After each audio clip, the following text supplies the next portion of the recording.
All right, here we go. We're live. There we go. We should be live now. Let's see. There we go. I'm seeing my audio coming through. All right. Sorry about the delay, everybody. I'm live though, and we are ready for Martinsville. I forgot my phone cord when I went to start the stream, so had to run and grab that real quick. Uh-oh, is my internet down? How is my internet down? What the?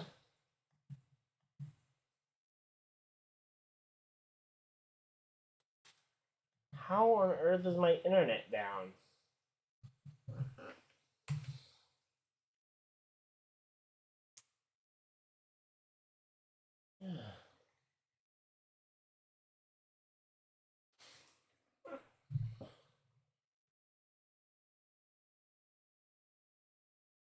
There we go. Now it's loading back up, and let's see, are we live?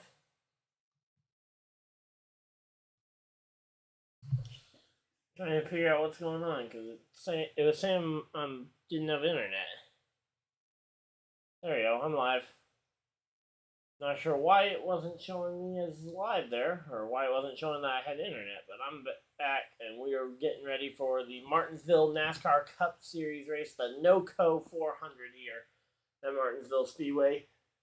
We are getting ready for a pretty good 400 lap race here. 80 lap first stage. I don't know how long the second stage is. I'm guessing it's longer considering the length of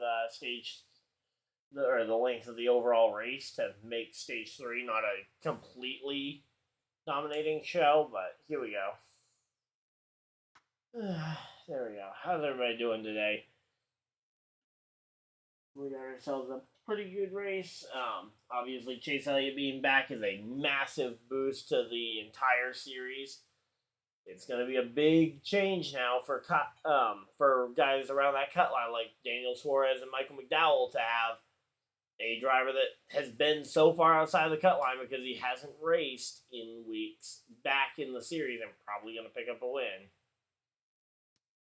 But yeah, so right now, though, we're getting ready for Martinsville. They fired the engines right before this last commercial break. We should be getting ready to roll when they get back here. Green flag is scheduled for about 4 minutes away. And yep, there we go. Pole sitter Ryan Preece rolls off from the first position.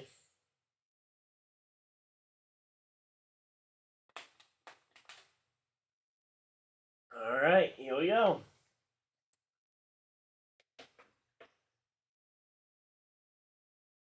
So pole sitter Ryan Preece. That honestly, the SHR Fords were a massive surprise today, and if you didn't have them in your fantasy lineup, I think you'd be hard pressed to give a great explanation as to why, unless your reasoning was because the long run speed might not be there, which is fair. I mean, Ryan Preece I think was 20th on long run on the 20 lap average, but in practice, but I don't know. That speed there. Let me see if I can get the audio on my end a little higher here so I can hear the race a little better. So, Briscoe and Amarola sharing row 2. Again, when was the last time we could say Kevin Harvick was the weakest Stewart-Haas car in qualifying? Like, literally, when was the last time we could realistically say that? Probably have to look back to that 2018 season, probably, when you had 4 really strong Stewart-Haas cars. But here we go. Bubba Wallace, Chris Buescher, sharing row 5, rounding out your top 10. But Chase Elliott, that's going to be a really cool one to see back at the track this week. Let's see, where is he starting? He's starting a bit further back, 24th, I think. Yeah, Elliott and Bowman are sharing row 12, so 23rd and 24th for Bowman and Chase Elliott. Now, Chase Elliott has won at Martinsville, and this has been one of his best tracks. He almost won the 2017 race here for his first career win. He ended up winning in in 2020 to advance himself to the championship 4, which he later went on to win at Phoenix to get that championship. So here we go. We're all set up and we are ready to go racing here. So, Fox is promoting this Fox Bet Super 6 game. Yeah, so here we go.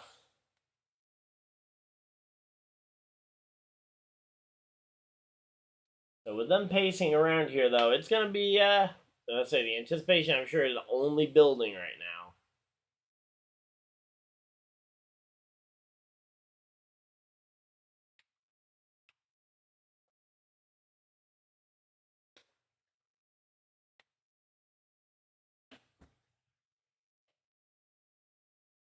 So here we go. William Byron.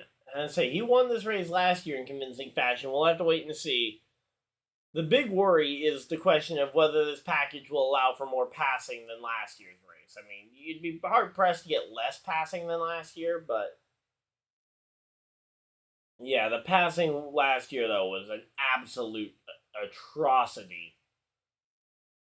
And Ross Chastain starting 34th, that is going to kill him in terms of shot, especially to earn stage points. I mean, I do remember, because I've watched back some old Martinsville races before this weekend to kind of prepare.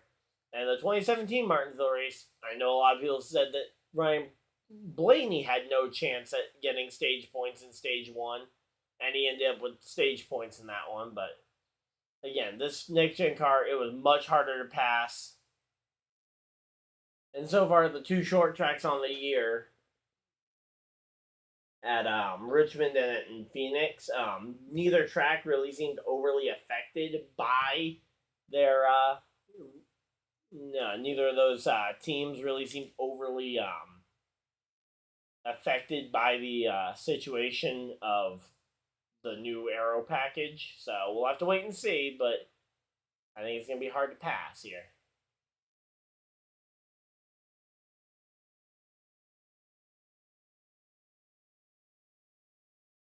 So Zane Smith is in the 51 as well, subbing out for the suspended Cody Ware, who, yeah, he's got a bunch of legal stuff going on.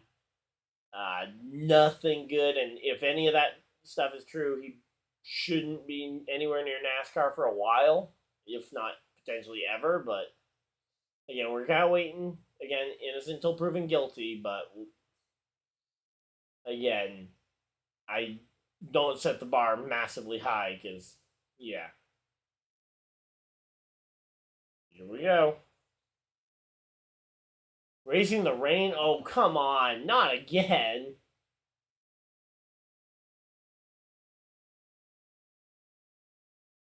I don't think you'll see the rain tires back this week. I think the rain tires, you saw them used in the truck race, but I think the biggest thing is that they only have one set of them. The small teams probably only have one set of the tires. And realistically, you don't want to put them on, burn them all the way up, and then need to use them again later in the race.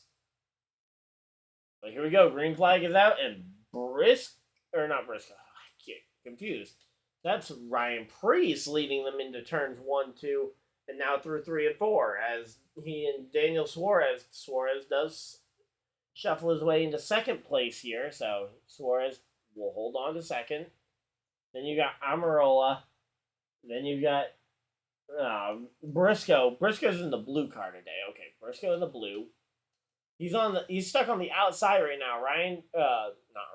Martin Truex Jr. And then you've got Tyler Reddick there running in the on the inside as well. It looks like Preece is finally going to get in line thanks to his teammate Kevin Harvick opening up a gap for him. But here we go. We're getting ready though to go racing here. Oh, we got some wiggling there. Is that Todd Gilliland trying to break into the top 10 here? Yeah, that's Todd Gilliland trying to get into the top 10. Wow. Todd Gilliland is doing amazing, by the way, this season. Like, he does not deserve to get kind of kicked out of his ride the way that Front Row is almost forcing him out. I hope a sponsor comes on for next season to guarantee that Todd Gilliland and Zane Smith could both get full time Front Row Motorsports rides. But again, I don't know. First off, if a charter is going to be available to lock in one of those two, and second off, I don't know if again, I think ideally you want to make sure you get Zane Smith in a car because you don't want him getting poached by a bigger team. I think Stuart Haas would be a big fish trying to poach one of those two, either Todd Gilliland or Zane Smith. Probably Zane Smith, the more likely one for them to poach. But, yeah. So you want to try and make sure you get him locked into a deal that he's happy with. That way he doesn't leave for Stuart Haas. But, yeah. So right now, though, everybody's just kind of getting in line and riding for right now. We got, a lot of laps here. 400 of them today, so looks like Brad Keselowski drifting further and further back here to start the race. He's now back to 18th on the track, so not good.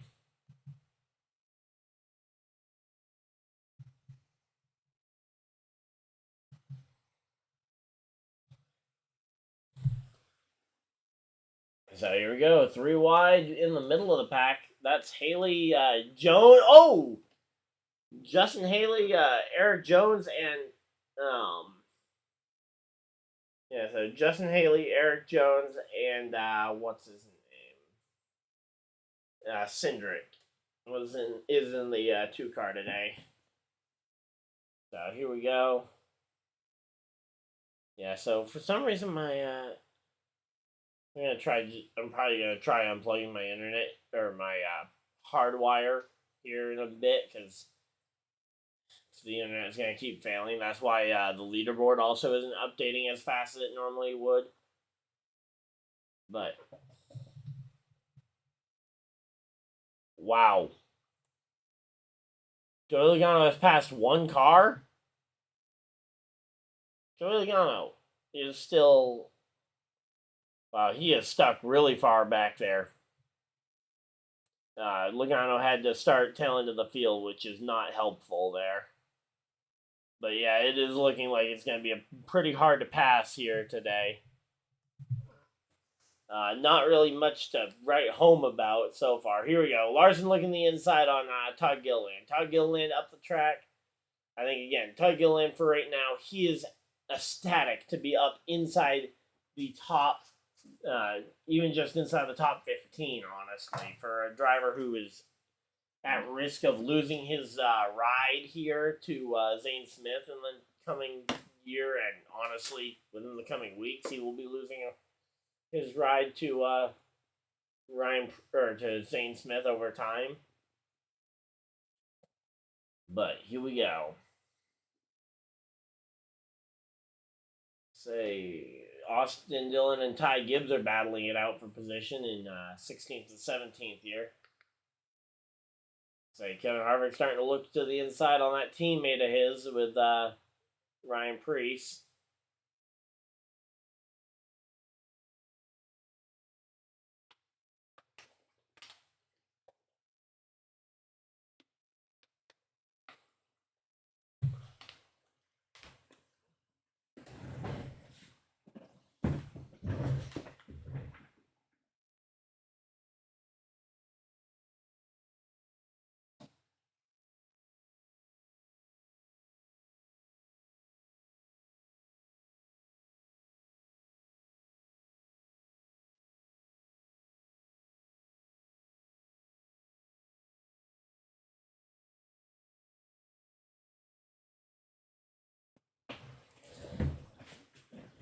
Alright, there we go. Sorry, I had to go do something.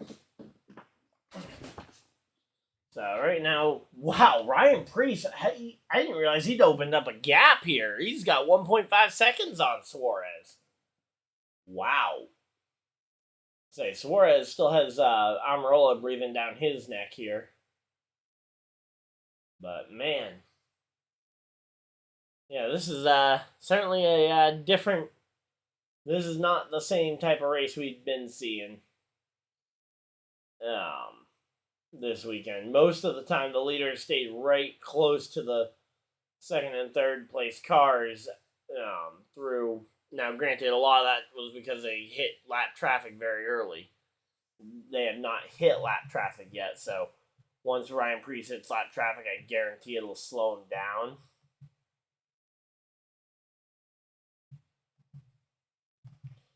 Let's see. Lap traffic is currently about 3 seconds out for the leaders. So, here we go.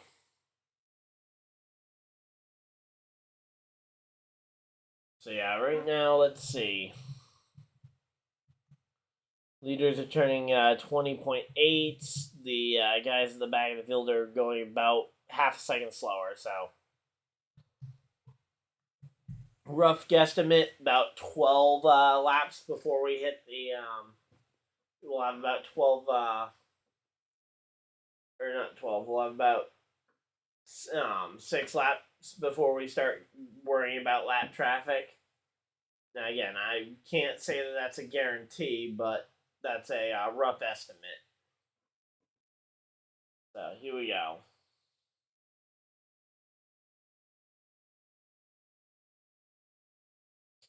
Fun time. So, yeah, right now, again, just kind of, a lot of drivers just kind of settling into their positions here, making sure they can kind of get into a groove.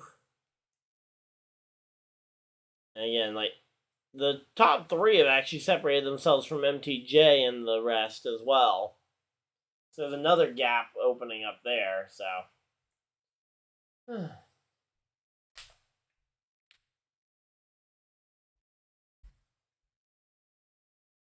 So, yeah, right now, though, honestly, again, let's say, this race, I'm not expecting a ton from it. My expectations are a bit lower, especially because of how last year's spring race went. Although, again, it's much warmer today than it was back in that night when they ran this 400-miler, or 400-lapper, not 400-miler. They would not survive 400 miles at this track anymore. Let's see, they got 25 laps in right now, 26-ish, so we got it's 80 laps in stage 1 here.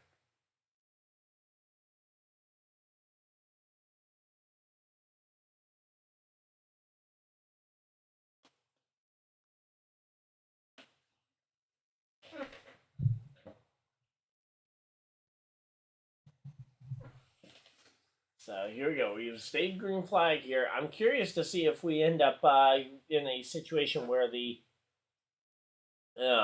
race potentially goes green through this entire first stage here, maybe even through stage 2 as well. But I think that's going to be a tall task to try and go caution free through that entire gap.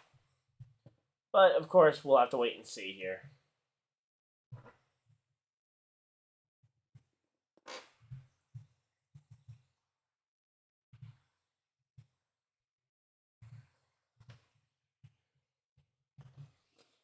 Here we go. We're getting ready, though, for a pretty good, let's say again, once they get to lap traffic, that has typically been, oh, they're already 2 lap traffic. Wow. There's Anthony Alfredo in the number 78. So, let's see. What's that lead looking like? It's dropped by about half a second for, Suarez is closed in about half a second on, Ryan Preece here, so it's very possible we could see ourselves with a battle for the lead here in a couple of laps here.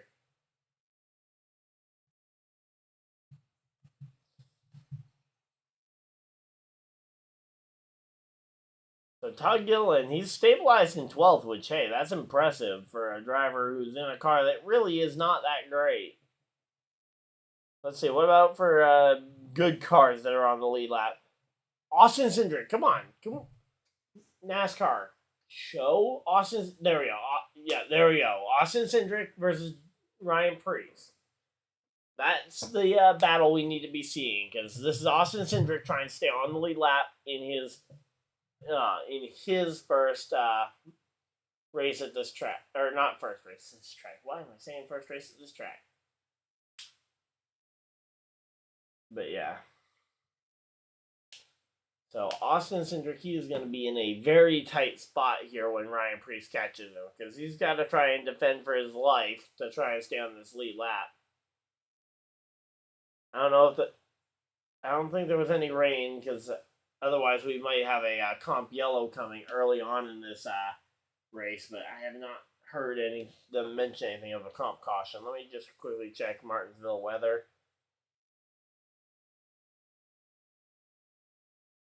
I'm seeing maybe a pocket of rain around 8 o'clock, but honestly, if this race isn't done by 8 o'clock, I'll be a little concerned for the pace of NASCAR Cup Series races, because that would mean that the race is going 5 hours at Martinsville for only 400 laps.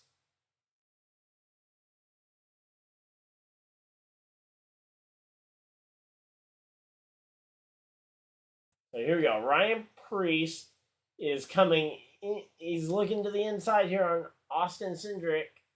Cindric really can't afford to end up a lap down and get stuck here early. And there we go. Ryan Preece, he clears Cindric, and he has now lapped him.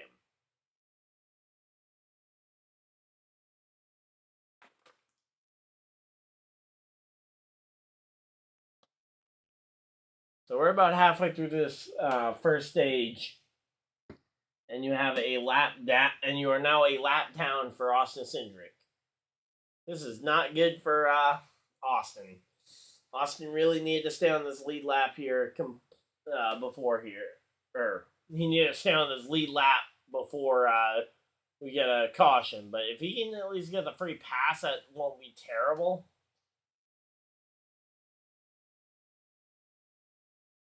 So here we go, Ryan Preece. Again, this is his play place when it comes to racetracks, but yeah, I like Ryan Preece, especially in terms of his short track racing. I think he's one of the better drivers. We just haven't really seen him in capable equipment in a while.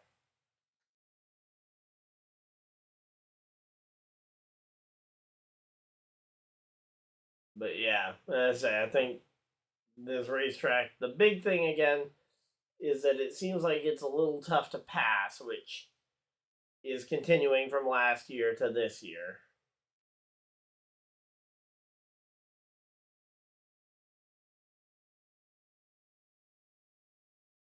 But yeah, here we go.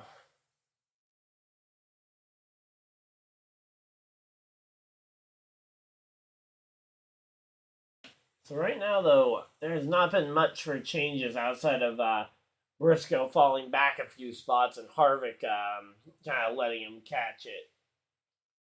In terms of the top 10, there's not been a lot of shaking up of the field. All right, Suarez is within 1 second of the leader here. And again, the more and more lap cars Ryan Preece hits, the more and more it's going to allow Suarez to maybe find some ground to gain here.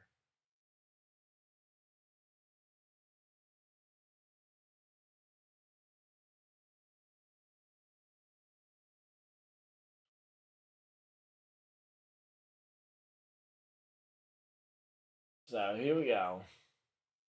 Kyle Larson, Denny Hamlin are fighting it out. You got Bubba Wallace up there inside the top 10 still, so. Oh, there we go. We got a pass inside the top 5. We got Tyler Reddick passing MTJ.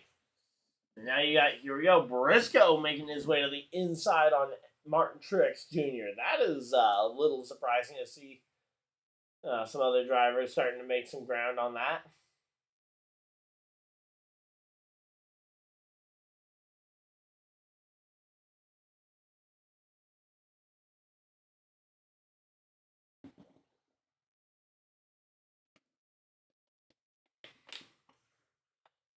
So here we go. Again, oh, there we go. There's a big bump there from the 14. He is trying to get by this 19. I think he is trying to show MTJ that it is time. Chase Briscoe really needs to try and get by Truex, because otherwise his teammate was going to be breathing all the way down his neck and potentially doing the same to him. But here we go. It's going to be time for Brian Priest to try and lap Joey Logano. If he can do that, then we're going to be in real trouble for the Penske Fords here. Because, I mean, outside of Ryan Blaney, that's two of the three Penske Fords that will be a lap down if Logano goes and gets lapped here. And where's Blaney? He's the top Ford, or the top Penske car. He's 16th. So the 16th position for a top Penske car. That is weird to see. And again, like at the short track so far this year, in particular, Phoenix, I don't remember Ford really didn't, in particular the SHR cars had nothing. If I remember correctly. But yeah, here we go. It is 3:21 here. IndyCar should be starting up relatively soon as well, which is going to be fun to kind of keep tabs on two races.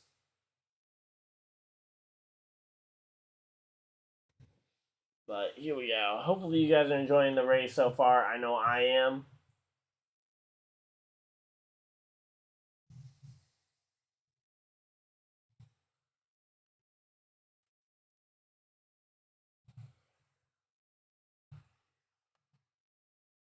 So here we go.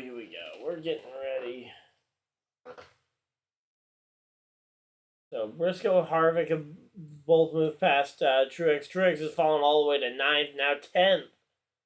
Truex is falling through the field here.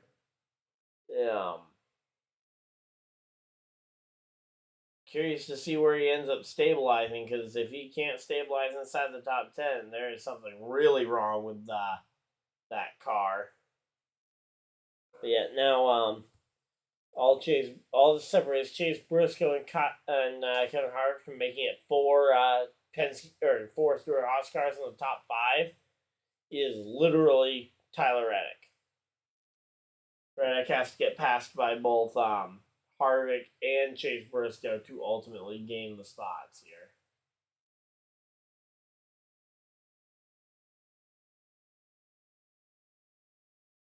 Here we go. Ryan Preece here. That's kind of funny. The two guys from Connecticut right now. And you've got Joey Logano getting lapped by Ryan Preece, both out of the same area in Connecticut. So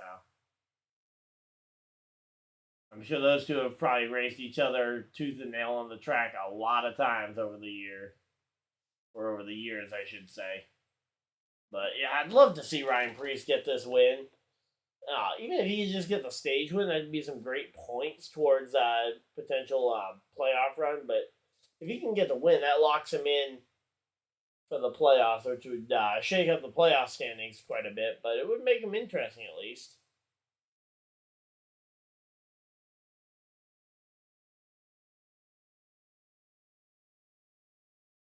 But here we go. And now Ryan Preece has set his sights on the Watermelon Man, Ross Chastain. He coined the Hail Melon a year ago. And now what will Ross Chastain do to try and break the perception of what's possible here in this race to try and stay on the lead lap?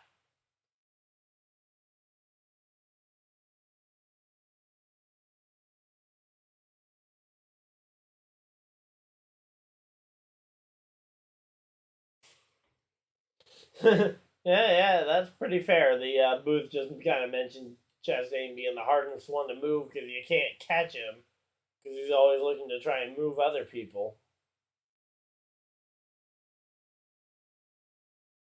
So here we go.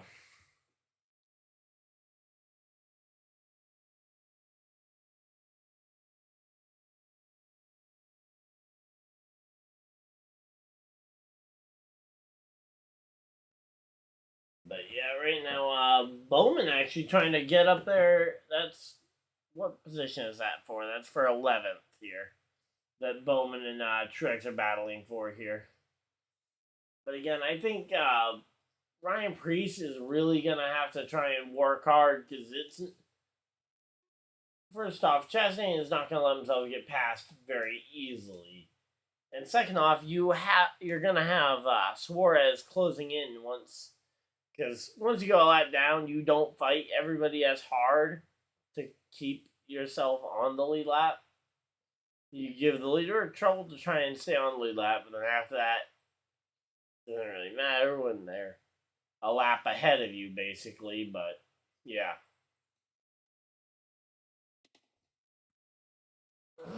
I say right now, Suarez though he hasn't gotten by Joey Logano, which might allow for Ryan Preece to open up a bit more of a gap. We still have 15 laps here in this first stage, so we could have an interesting run here in this first segment. So Reddick and Briscoe are moving up towards this top 5 here.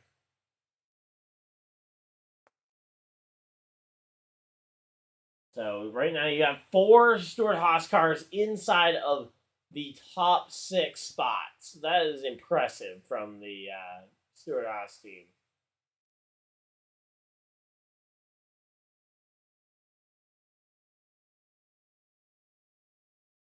But yeah, right now, I mean, we're just trying to get to the end of this first stage without an incident. And so far, honestly, credit to the NASCAR Cup Series drivers. They have not had a single crash or spin yet.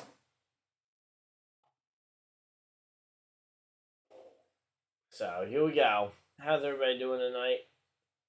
I'm gonna say again, we've got a pretty good race going. Waiting for this battle for the lead to potentially heat up. Although right now Suarez is trying to take it to Almirola. There we go. There's a battle for the second position here. Here we go. Tyler Reddick looking 3 wide on the inside of Eric Almirola. Almirola goes down to block. He makes it down there in time to make the block. But here we go. So here we go. Oh, wow. There we go. Wait, no? All 4 Haas cars aren't in the top 5. They're all in the top 6, Mike. But you got the wrong thing. Unless we're about to see one of these drivers drop way back here.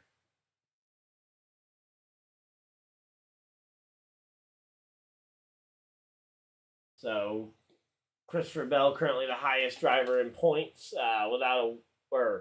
well, he didn't have a win, but he got a win last week. So I don't know why they're showing him as still being locked in just off of being the points leader. But yeah.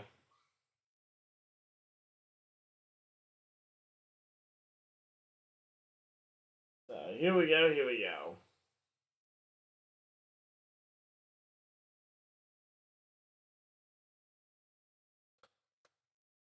So right now, though, let's say he has had a really good last couple of races for Reddick. He had a second place at Bristol Dirt last week. He got the top 10 at or he got a top 5 at he got second at Bristol Dirt. He won the Circuit of the Americas race, and it's pretty good showing so far for Tyler Reddick in that number 45 Monster Energy car. Showing a lot of speed, probably going to have enough speed to maybe make a run at trying to make the playoffs on points and raw talent alone. As we get 5 laps to go here in stage number 1. 5 to go.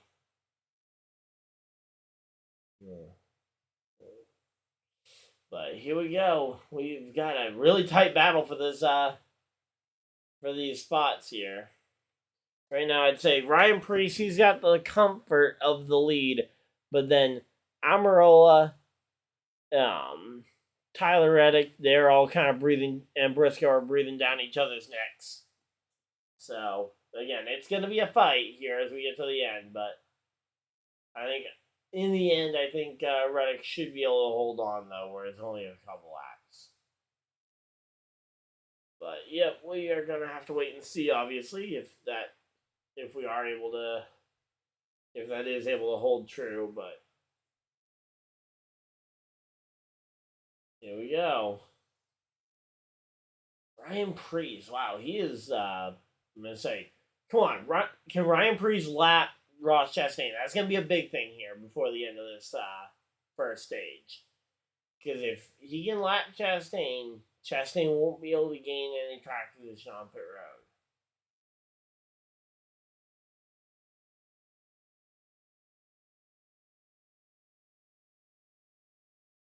But yeah, right now though, here we go. They're coming into 3 and 4. They're going to be getting the white flag this time by. White flag for the number 45 and the 1. The 41 and the 1. So here we go. Ryan Preece, this is your last chance to try and pass Ross Chastain here early on.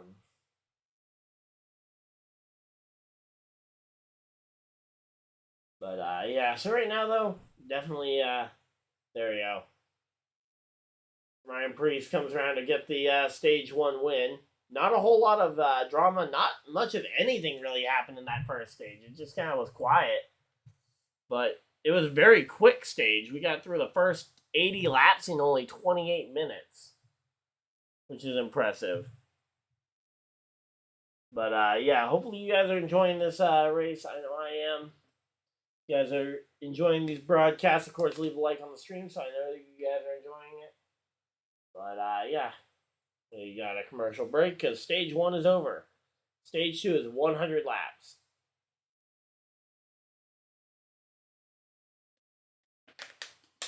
While we're under the yellow here for the stage break, I'm gonna do I'm gonna quickly use this time to check some of my fantasy lineups because I'm trying to remember if I had Logano as a starter in any of my fantasy leagues. Oh, wow, 150 points? Fan reward points for today? Not sure why checking in today got me that many points, but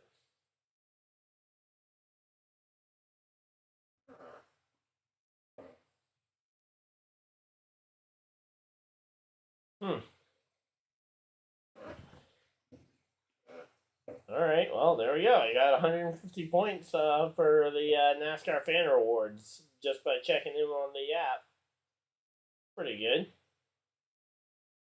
But yeah, we're checking the fantasy lineup, and then we'll be back there at commercial break right now, so we don't really have much we can talk about.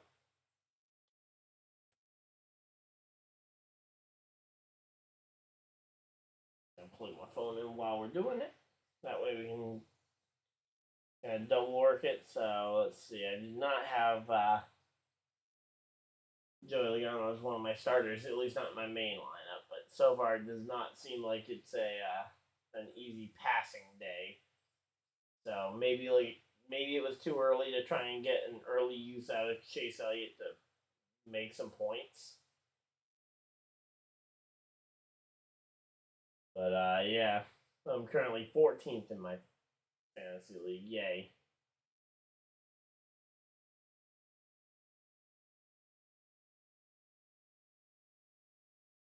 But yeah, so let me know how you guys are doing. Oh yeah, I forgot to make a pre-race pick. I guess we'll go Ryan Preece since he's done so well. I wouldn't have maybe guessed him to be the guy to dominate this race early on, but we'll go with Ryan Preece now that we kind of had a chance to see him go ahead and dominate this race.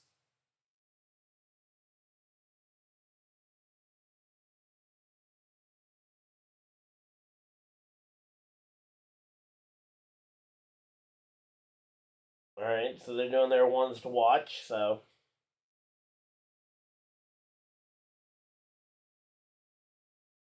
certainly is not an easy race to try and predict as to how it's going to go here.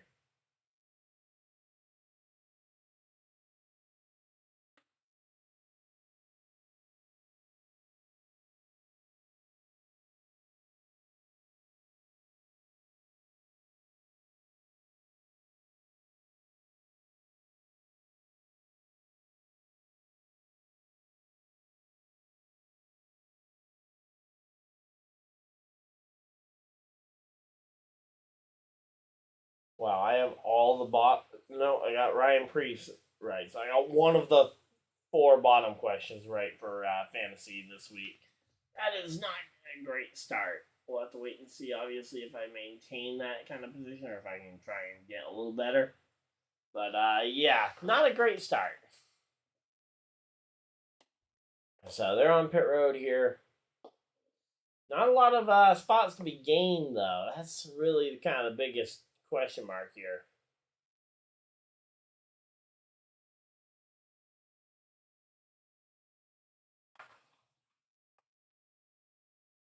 But here we go. How's everybody doing? We got ourselves a pretty good race here. There we go. Off pit road, Daniel Suarez gains back all the track position he lost. He comes off second. Ryan Preece holds the lead. Amarola drops back to third.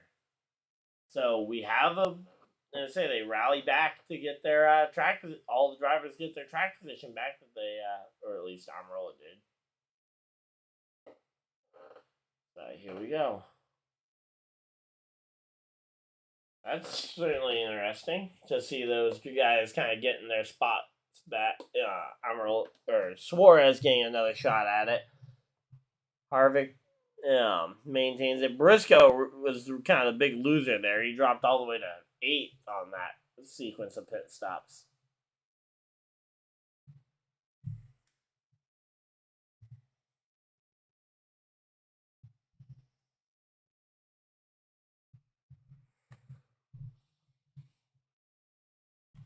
But yeah, here we go. Here we go. Bubba Wallace up in that top 10. Again, there's been passing, but there has not been much of it, which is kind of the big knock against this short track package. And I still don't think they've gotten it quite right.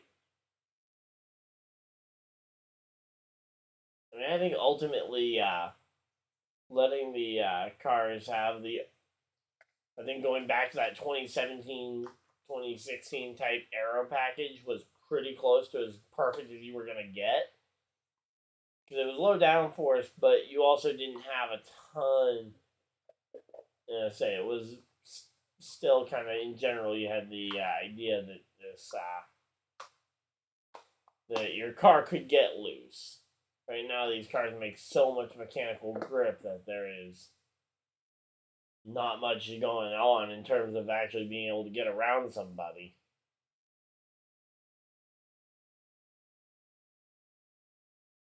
But yep, so right now we got 100 laps on this second stage. That'll put it at 180 to the end, and then it'll be a 220 final stage.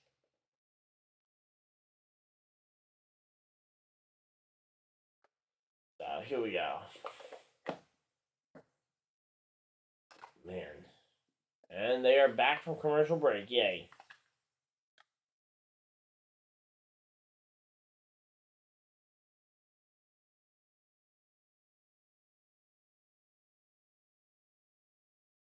But, man.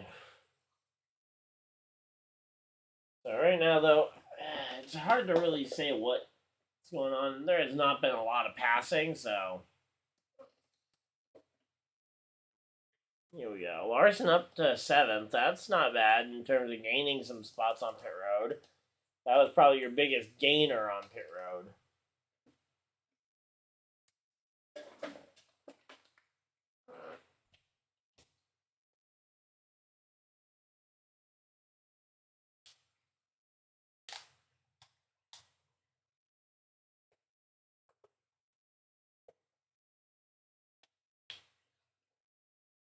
so we are actually making pretty good time though on this on the pace of the race, because that's kind of been the big knock against a lot of the NASCAR Cup Series races over the course of the last several years, is that the races just take too long. Let's see.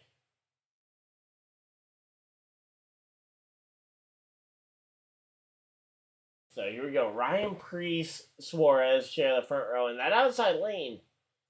Ooh, why are you taking the outside lane, Briscoe? Briscoe, why? Why are you taking the outside lane? You dropped back a ton of spots on the start and only got bailed out because your teammate left a spot for you last time. Why are you choosing the outside again when you have the choice this time? Last time I don't think you had the choice of lane because of it being the actual race start, but yeah, that would not have been good. So here we go, getting ready to go green flag racing. Green, green, green. Off of turn 4, and it is green. Briscoe is away. So is Suarez in that blue number 99 car.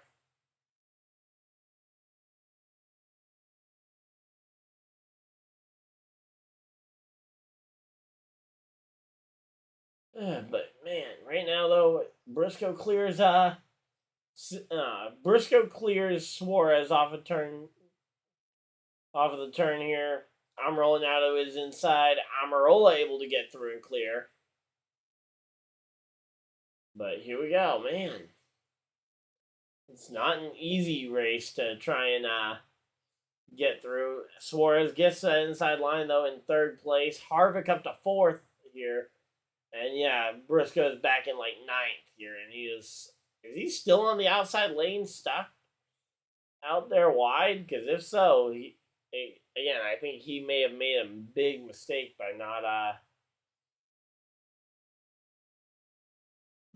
by not choosing that inside line. Even if it would have cost him a couple spots, we've seen that outside line be so deadly to him in particular all night long. Or all day long, I should say. I keep saying night because that's how the last 2 races were. The Trucks and Xfinity were both at night, but Cup is during the daytime.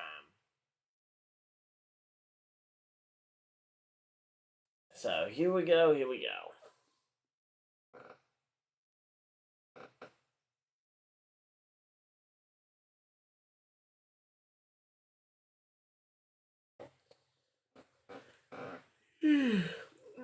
Man, here we go.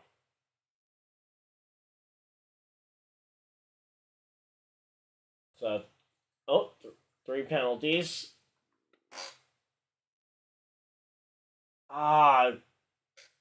Buescher and Kyle Busch both with equipment violation penalties. No, that's terrible for both Buescher, who was having a great day, and Kyle Busch, who I was kind of hoping was going to have an all right day.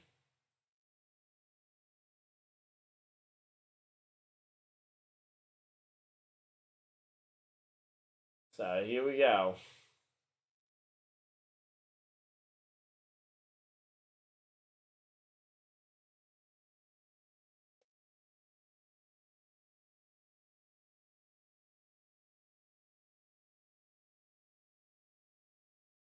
But yeah, so right now though, the green flag is, as I say, we've yet to see a spin, which again is kind of concerning, I would say, when it comes to the quality of racing, because normally these cars, the action comes. The fact that we went 80 laps without even kind of a loose car or a scare, but we have not had that yet this stage. But yeah, this segment, there we go. Let's say the Acura Grand Prix of Long Beach just started.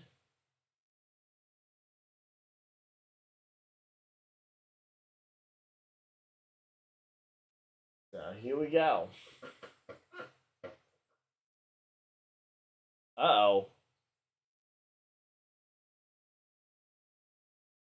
Eric Almirola with an issue? they think that, I say, it sounds like the Suarez team thinks that they might have a loose lug nut. That's not good.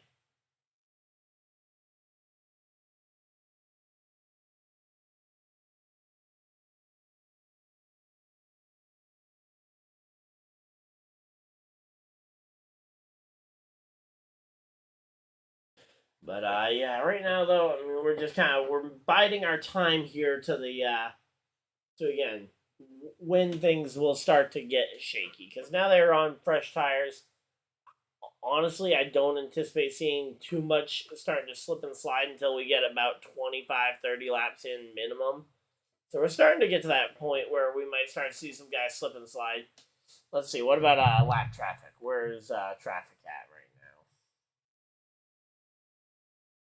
So the lead lap cars, Kyle Busch is the last car on the lead lap. Now they are a bit slower than they were the last time I checked this. The overall lap times have equalized. The first and last, though, are still about a half second apart, actually. The gap between first and last is about the same in terms of the difference in their lap times. The only big difference is kind of which lap time they're actually turning. They were turning 20.8s and 20.3s for the leader and the last place car the last time I was checking it when it was Alfredo versus now you've got the it's Kyle Busch that we're comparing to for we're comparing Ryan Preece and Kyle Busch here because that's first and last.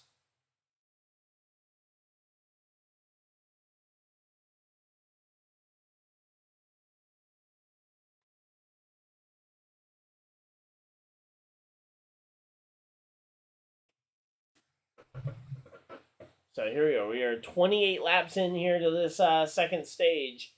Again, I mean, I will say, so far, this race, they've run it incredibly cleanly. That's impressive. You don't run Martinsville around here for too long without a yellow, usually.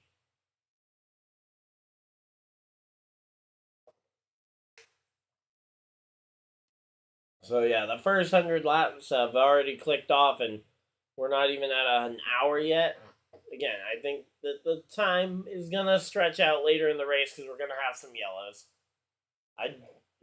Say, if this entire race goes yellow free, I will be absolutely stunned. But yeah. Here we go.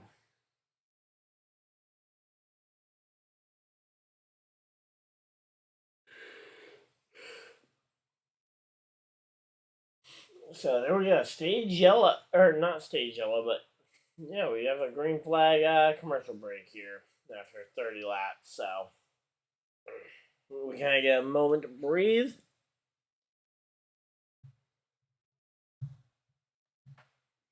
So let's see. We got Ryan Preece turning a 21 1.14 this last time by.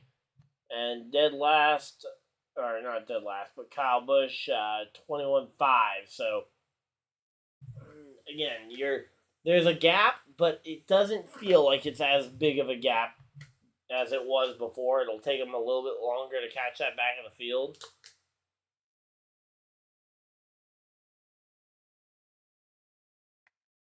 But here we go. Let's see. 21-second lap for Preece and Zane Smith, who's actually now the last place car on the lead lap. It's going to be about 4 seconds now between them, and with about half a second between them, it'll take about 8 laps to get there. So about 8 laps out. So about lap 40, 45-ish is when we expect to start seeing some lap traffic. We'll have to wait and see, obviously, if that holds true. But I'd say about lap 8 is when we'll start seeing some lap traffic here.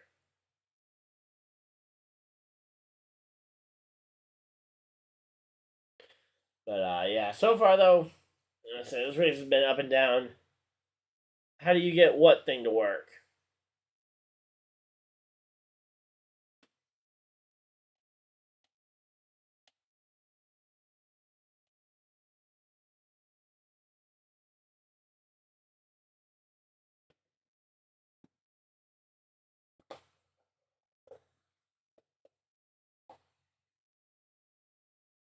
Say, how are you? Wait, what thing are you trying to get working? The Fox Sports app, the NASCAR app, or the YouTube stream? But yeah, we're just coming.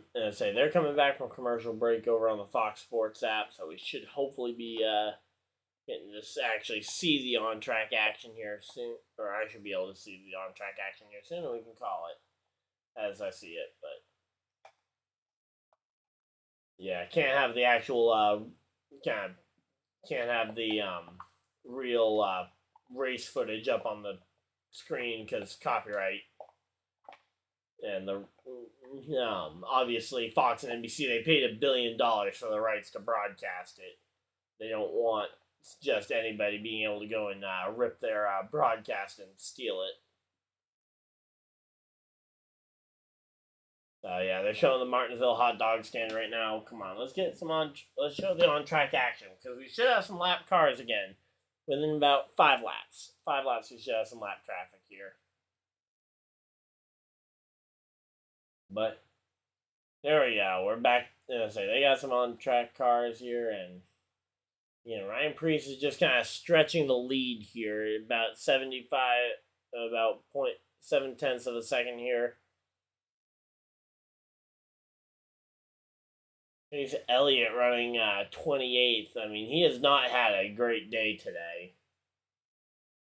He has just kind of been stuck here in the mid to back of the pack and has made next to no ground. And he's actually lost 4 spots cumulatively from how we started this race to now where we are at the end of the race.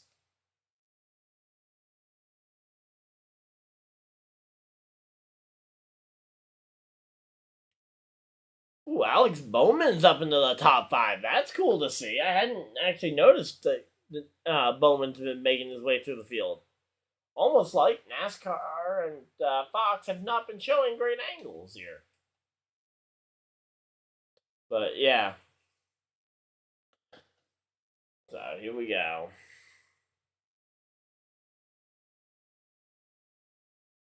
Yeah, right now though, again, Ryan Preece, Amarola, the SHR cars in general have looked strong. Chase Briscoe's definitely been their weakest link here so far in this race.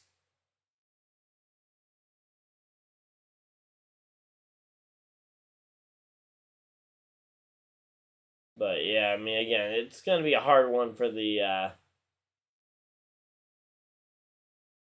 for these guys to be able to actually go ahead and get there. And now we got Ryan Preece in lap traffic. That's going to close this battle up for the lead right up.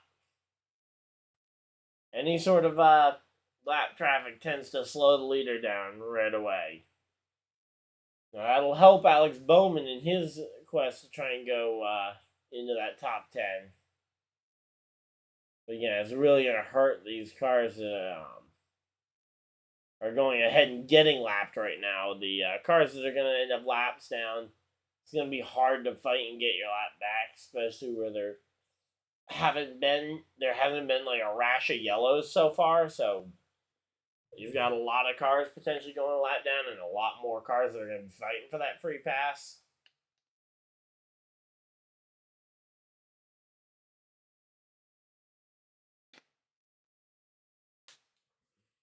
So we got about 50 laps left in we're almost halfway through stage 1 already, or stage 2. I mean, wow, we're making some progress here.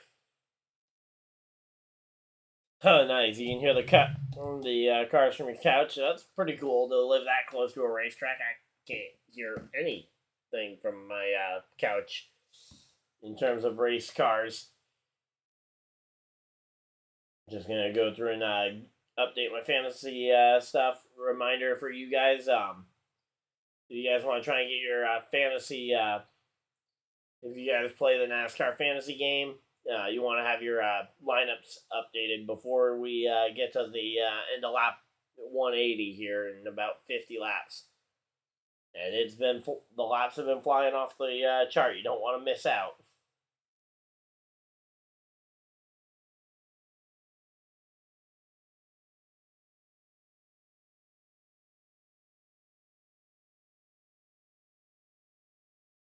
So here we go. We're getting ready though. This race has been pretty good for what it is. I mean, again, and this is the biggest thing is that Martinsville.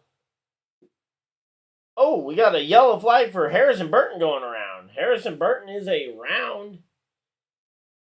Wonder what caused it. I didn't actually happen to see what happened to cause it.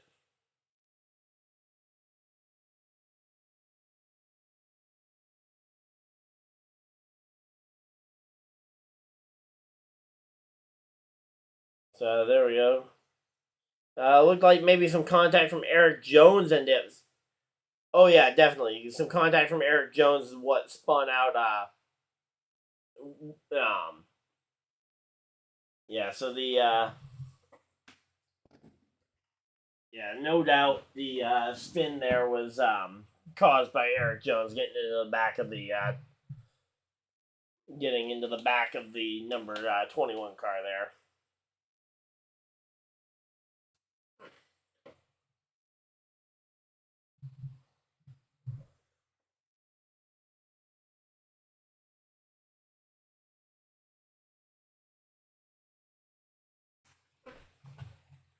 Come on, why is it saying my internet's down? Seriously.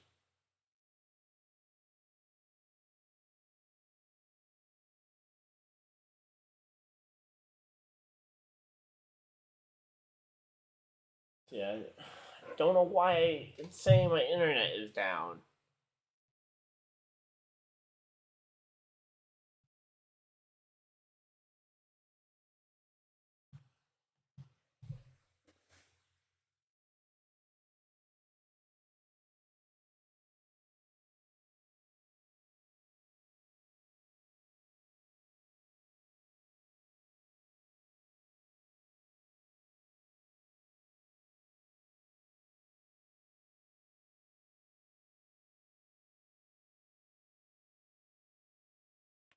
I don't know why I'm not getting any connection to the internet though. I mean, the stream's still up, which is amazing.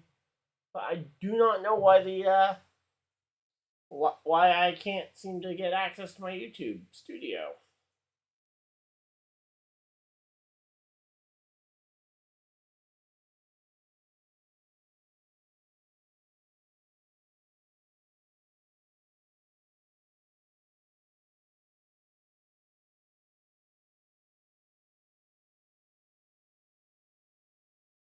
Oh.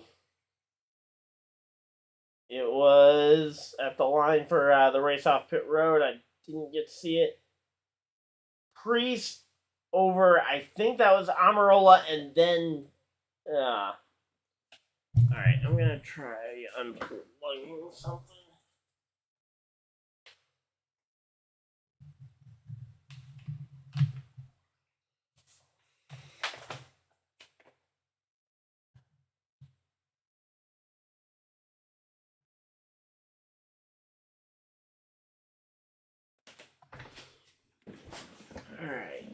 Alright, not sure why that worked, but there we go. I got my internet back working. So, yeah, we're back. For some reason, again, the stream hasn't gone down, but my access to interact with it had. So, yeah, just again, reminder, get your fantasy lineup set or adjusted if you need to. Again, we've got about 40 laps to get them in, which 40 laps when we're turning. Yeah. The well, under caution, most of the cars end up turning their engines off under yellow, so you don't actually end up having any. Let's say turn off so you can obviously hear the vocal difference there.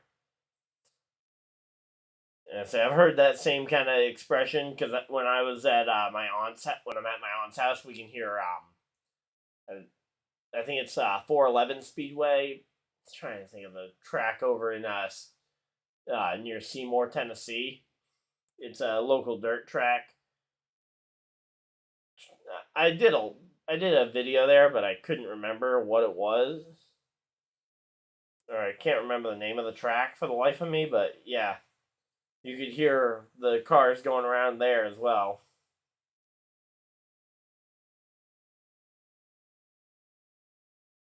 So here we go. One more fantasy lineup, and then we should hopefully be back to green flag racing here soon. Obviously, yellow flag periods take a little longer than they probably should with NASCAR, but that's just kind of the way that NASCAR has made themselves out. Wait a minute. Did Todd Gilliland really get up into that top 5 here? Now, the interesting thing is if you saw a lot of guys pit here, potentially you stay out to try and gain some track position, run the final 40 laps, try and control this race, because track position has been such a key factor here.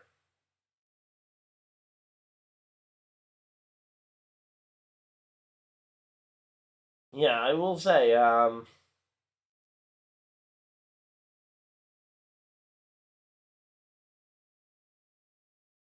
so.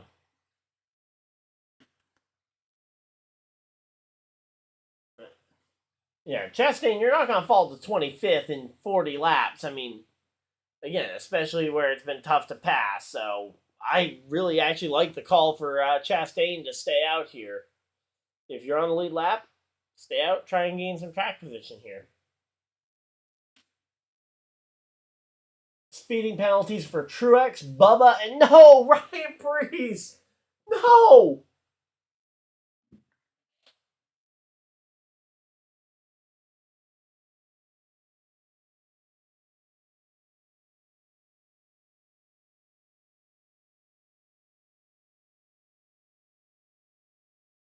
So Ryan Preece got dinged for speeding, and he is going to be tail end of the field. Yikes. That is a gut punch to what was an otherwise fantastic day going for Ryan Preece. Oof. No.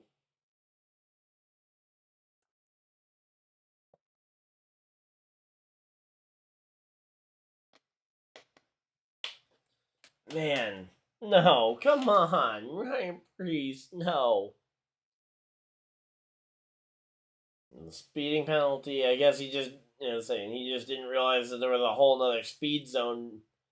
I think he thought he was kind of in the first he was in the final speed zone for his pit stall, so he wouldn't need to necessarily worry about how fast he launches out of there.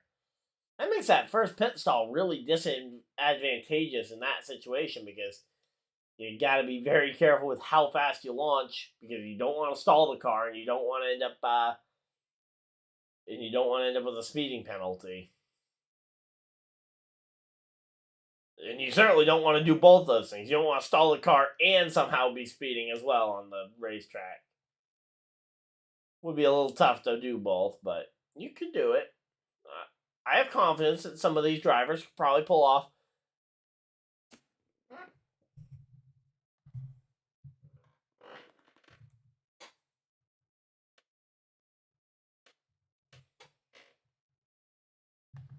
But man, here we go.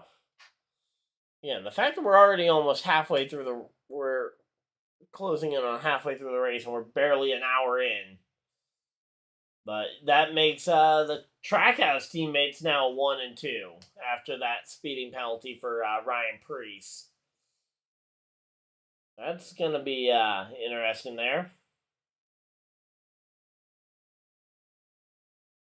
Now, Amarola there on the inside. He's going to try and force that 99 to run wide here. Let's see. Does he force him up the track here at all? No. Todd Gilliland in the top 5. That's going to be another one to watch here. I like seeing Todd Gilliland run well here. I don't know how he gained all those spots, but hey, credit to him for running well here. And here we go. Oh, Suarez boots Almirola to the outside lane here.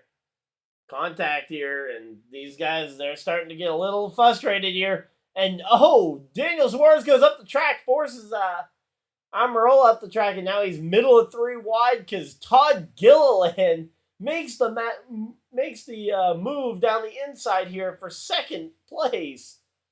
And now Almirola shoves his teammate down the track trying to get in line. Here we go. And Todd Gilliland is going to be able to take second place here. Todd Gilliland is second place in stage number 2 here. This is incredible.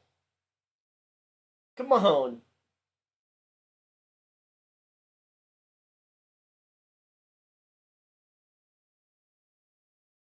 Let's say Todd Gilliland is 1.2 back of the lead, but hey, you know what? He is second place in a front row motorsports car at a short track.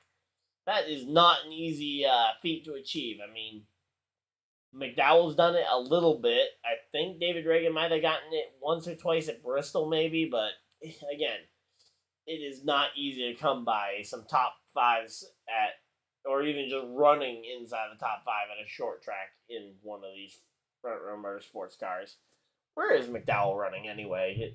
The teammate there.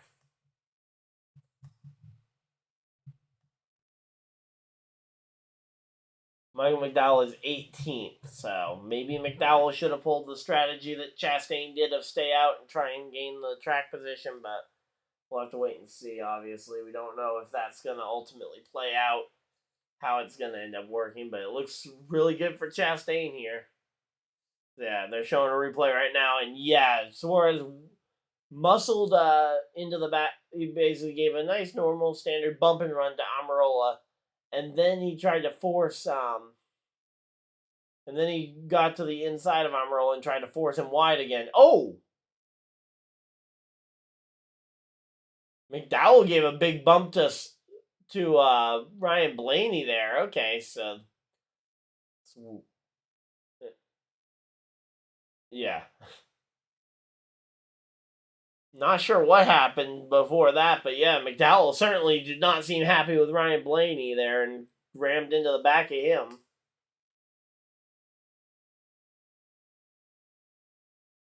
So yeah, this aggression, it's picking up, and we're starting to see some action here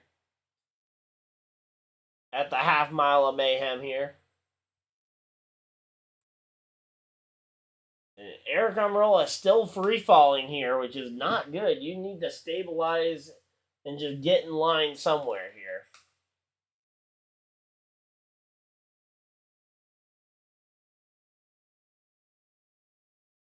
But yeah, this race, I mean, again, it's starting to pick up some steam here.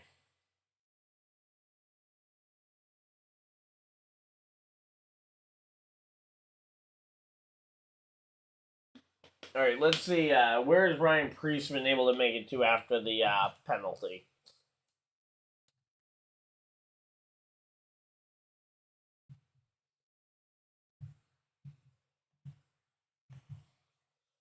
Let's see. Ryan Preece is in 28th right now after the penalty. So he's made a couple of spots up, but he has got a long way to go if he wants to make it back up there. And I say we are making it to halfway. That is for sure. There is no way we don't make it to this to these at least the halfway scheduled distance. So once we get to 200, then the question is whether or not it maintains.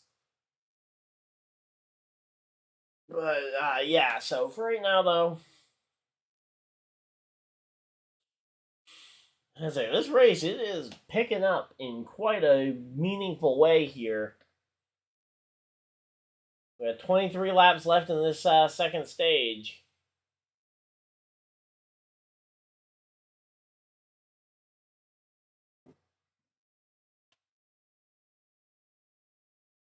here we go, though. Right now, Chastain, he is showing a lot of speed, and he's able to kind of hold this lead, and he's maintaining a gap. Oh, Denny Hamlin passes Daniel Suarez there. So, Denny Hamlin up into 5th here. And he is the top running Toyota driver right now for the out of the drivers there in the Toyota camp. And we're going to a Fox side by side. Okay, so that means we're gonna get to actually see what happens here. And Harvick on the back bumper of Todd Gilliland. Harvick, I don't know how long do we think Harvick's patience lasts with a young driver like Todd Gilliland in front of him when he knows he only has to race this guy for one more season, and he can be done with it.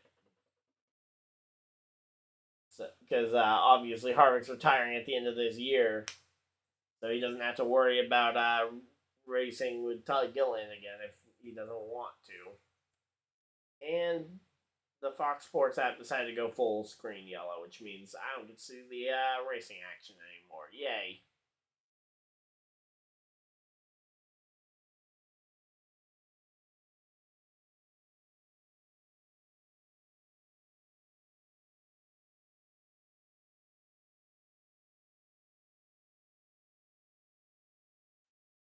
Let me see what my let me just really quickly. I'm kind of getting paranoid a little bit with the internet here. At this point, let's see which internet am I hooked up to. All right, I think that's the current. I think that's the right Wi-Fi.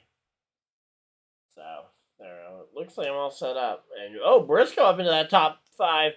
So what happened to Todd Gilliland? Todd Gilliland dropped back. He's dropped back to 4th now. What happened? I need to know. I need to see what happened to Todd Gilliland here. He's now down to 5th. He must have gotten moved to the outside lane, and I guess everybody else is freight training him. Because, let's see, is he going to get passed by Reddick and maybe even Suarez in this next lap? We'll have to wait and see. But, man,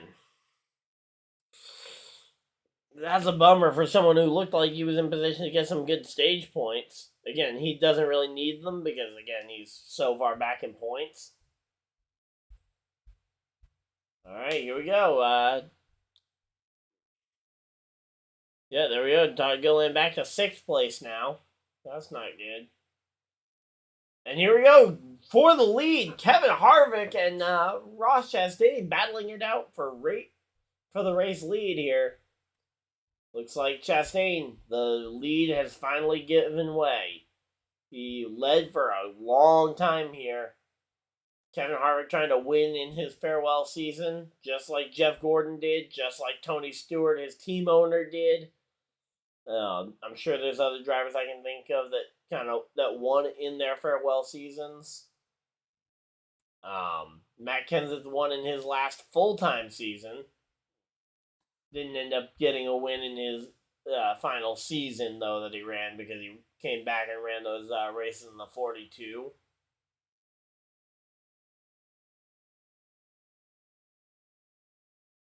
But yeah, right now, though, Chastain doesn't have a win yet this year.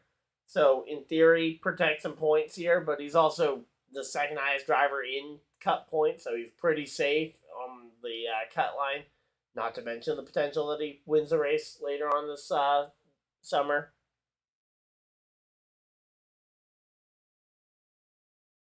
So Todd Gilliland took 2 tires. That's why he was up there. That's how he managed to gain all those spots, and then that's also how he managed to not get moved so far back. So he's starting to drift back now, though. That those tires are starting to age. We got 10 laps left, though, in this stage here. 9 to go, actually. So 9 more laps here, and you gotta be perfect.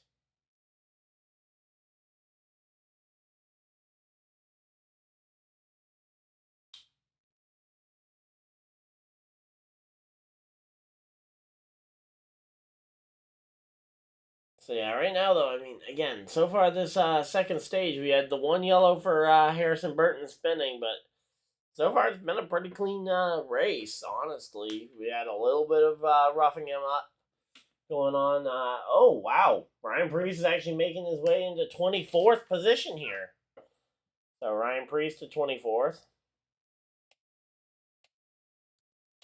It's a nice one to see. But again, and Kevin Harvick starting to lap some cars. So here we go, here we go.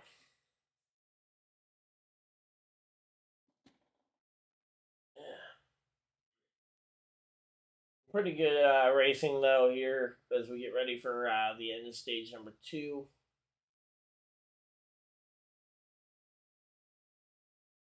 Let's say Harvick trying to get his first stage win, I believe, of the season. And say Briscoe, the entire again the Stewart-Haas team as a whole looked very strong this week.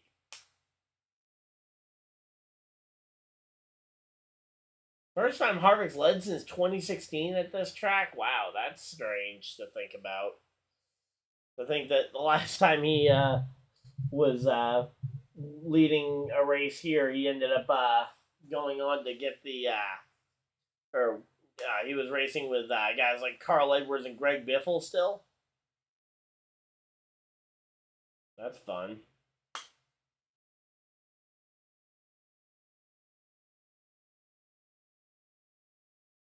But here we go.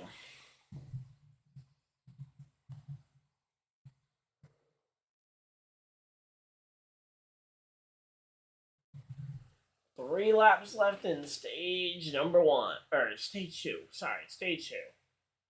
And I say, if you guys want to move Preece out of your lineups, you got about 30 seconds to do so. I'm going to have confidence in Ryan Preece, but to be able to make it through. But you got about 30 seconds left to make any sort of adjustments to your NASCAR fantasy lineups you guys want to make. So it's going to be tough, but here we go. Final lap of stage number 2, and it's going to be Kevin Harvick going down the back straightaway. He's going to try and hold off Briscoe. I think he's going to be able to do it. Here we go. Through turns 3 and 4 for the final time here in stage number 2. It is Kevin Harvick winning stage number 2. First time Kevin Harvick won a stage since 2020? What? Wow. That's been a long time. Harvick has yet to win. First time he won a stage since 2020? What? I didn't realize it had been that long. I mean, obviously, I know he won 2 races last year, but I thought he won a stage at some point with all of those, with the 2 race wins as well as some other decent runs. But I guess not. So there we go. Kevin Harvick getting a stage win. Chase Briscoe, Hamlin, Reddick, Keselowski earning some good stage points. Chastain, Gil Lynn, Suarez, Amarola, and Larson getting a few stage points here and there, but nothing that really matters for some of those guys to have wins. Because like once you get a win, it really is hard to kind of value the stage points because your points in particular don't really, you already are locked in.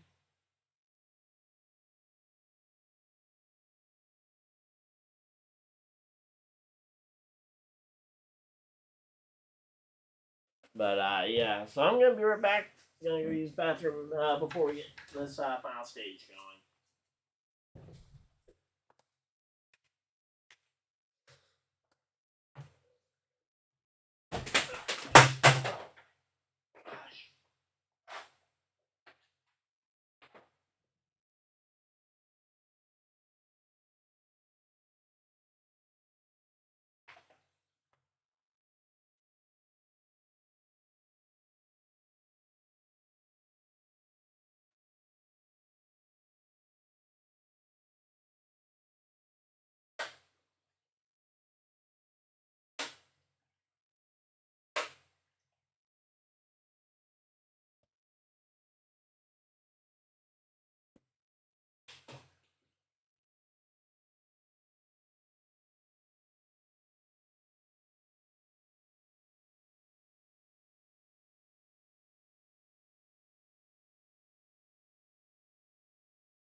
Alright, here we go. I'm back, and we are getting ready for some pit stops to start this final stage off.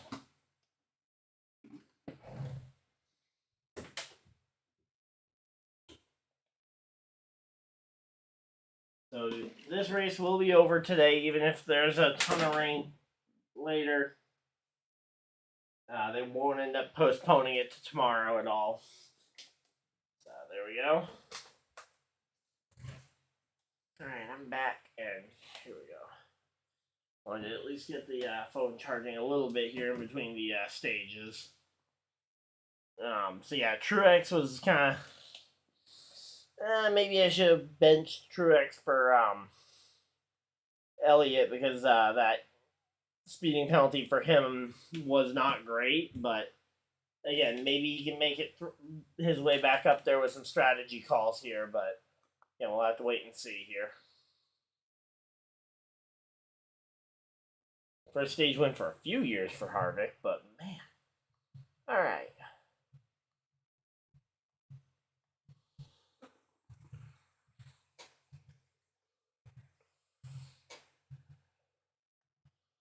So here we go. So Briscoe gains the lead here. Keselowski gaining 2 spots, trying 2 tires? Why is the NASCAR on Fox booth saying everybody took 4 while showing Keselowski taking 2 and gaining only 2 spots on it? How do you gain only 2 spots while going for 2 tires? But yep, here we go. Pretty good. Glad to see Harvick win the stage, getting some much needed points to try and keep himself in playoff contention here.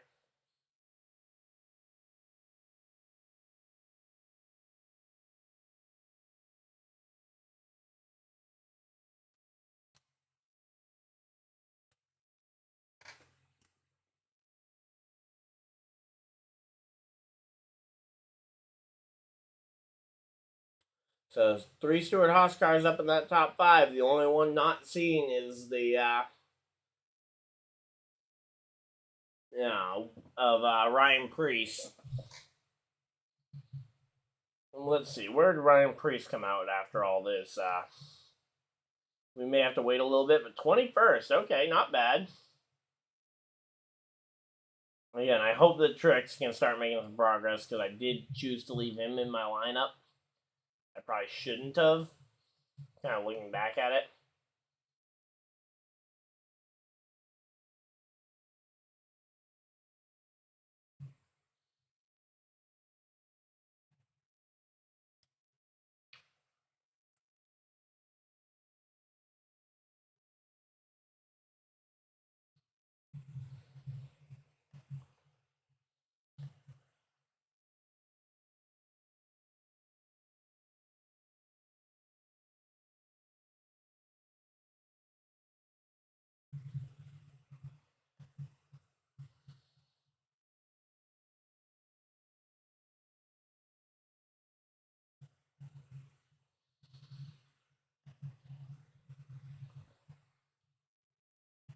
But yeah, so right now, I mean, we're just kind of waiting for this race to get back restarted here, but yeah, Priest getting that penalty is really gonna derail his shot. But I feel like it kind of opened the door here. Doesn't really see some other drivers get to show their stuff here late in this the second stage and in the third stage too, because we still got 220 laps to go. We're not even technically to halfway yet, but we're pretty close.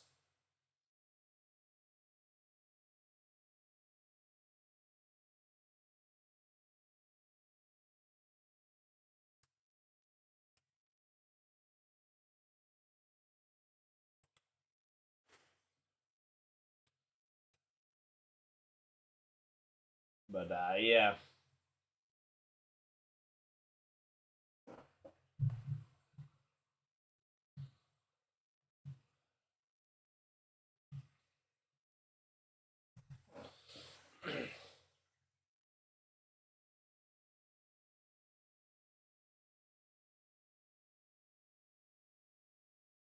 Yeah, so right now we're just kind of waiting. They're getting back from commercial break here. Let's see.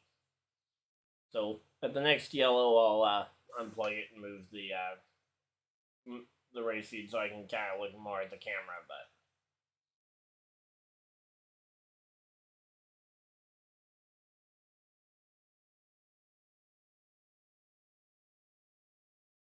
But yeah, wow, that must.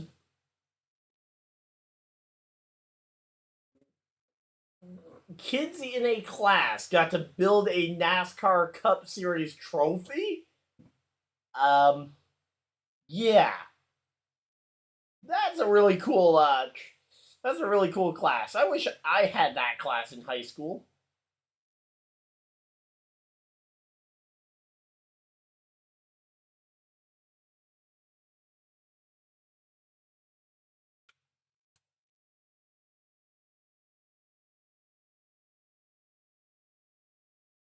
So yeah, so they're showing off the new Mustang. It looks cool. But yeah, we'll have to wait and see here.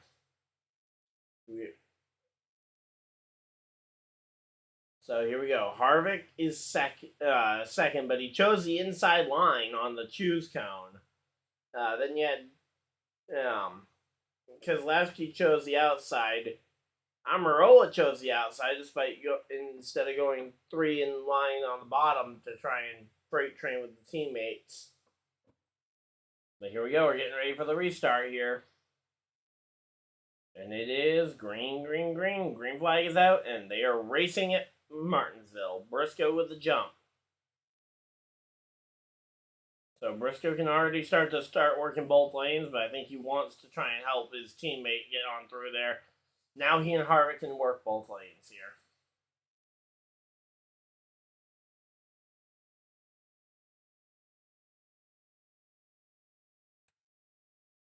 So yeah, Brad Keselowski not exactly the start he wanted from that.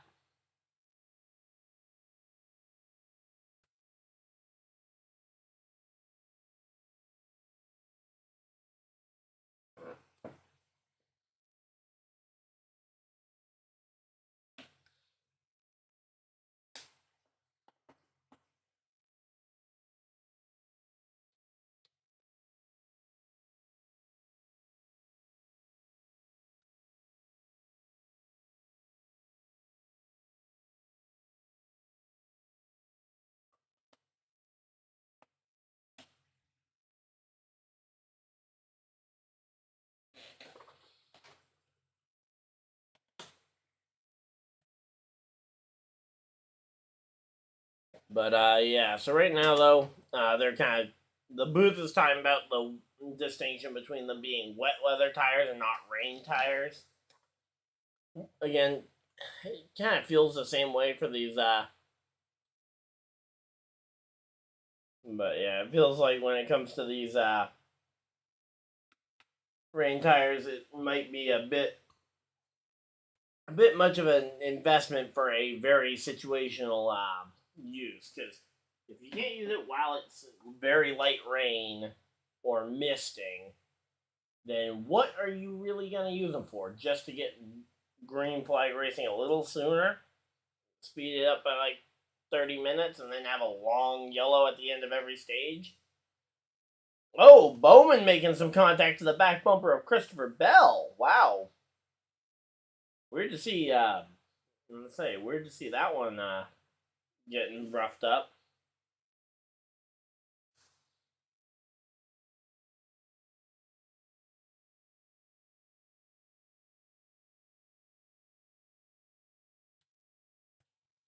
Allmendinger must be thrilled to be running right behind the Monster Energy 54 yet again. I think he thought when he finally got the cup that he'd get away from the 54 and the Monster Energy car.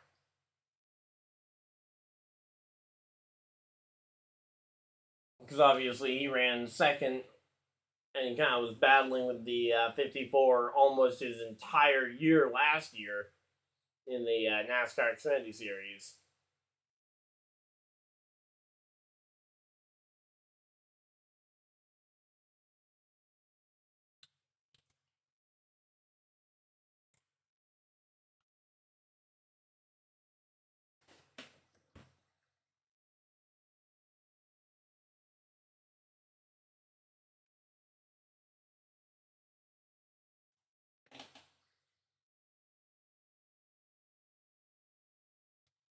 So here we go. And I say, really, Denny Hamlin needs to have a breakout race at some point here early on in this summer month.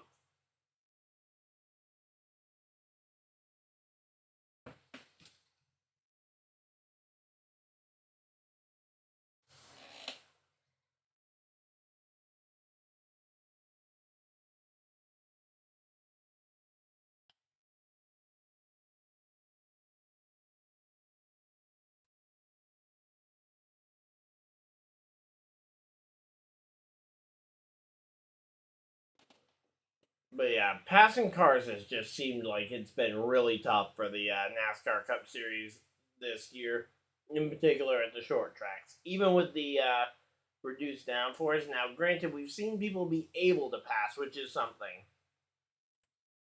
But we have not seen anybody really be able to make up too many spots too quickly. Or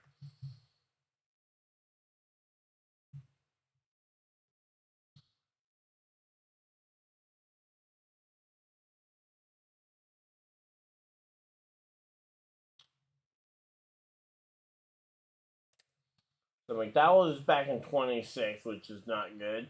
Truex 29th, yikes. Ryan Preece still stuck in 20th, in 21st.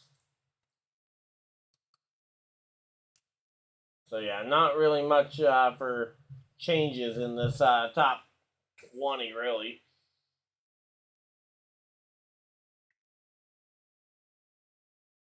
So yeah, right now we're just kind of hoping for a yellow to maybe shake up the field again, like what we saw with Chastain.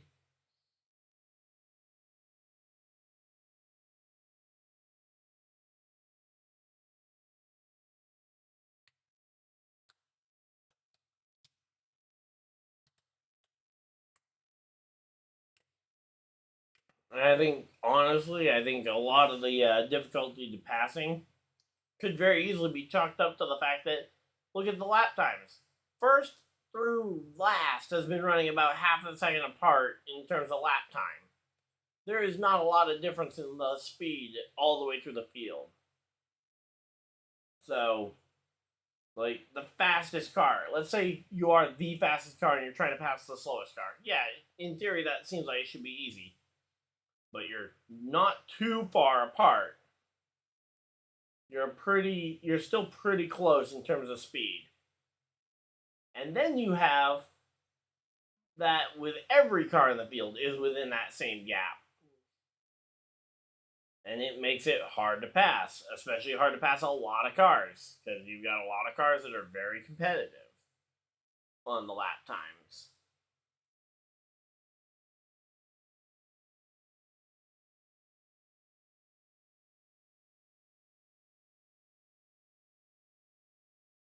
So they're doing the commercial break yet again.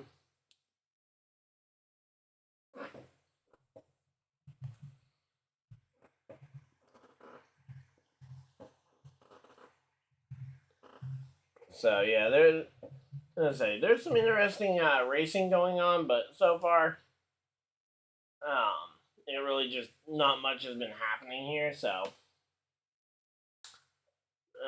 we just, again, like, the passing is it feels needs to be a little bit better here. Now maybe these drivers are just hiding everything because they don't want. Because that's the big thing. If you know how to pass here with this new aero package and you've got it figured out to a science, you don't want to let everybody else know how to do it by showing them too early in the race how to do it. Like, for example, with Ross Chastain and the Hail Melon. If you had figured that out laps earlier with the with scientific data, like, yes, this will work, you don't want to show that on the first lap of the race and then everybody knows about it. And obviously, I think a big part of what drove him to try that move was the fact that it was the last chance to get to the Phoenix finale with a shot at the championship.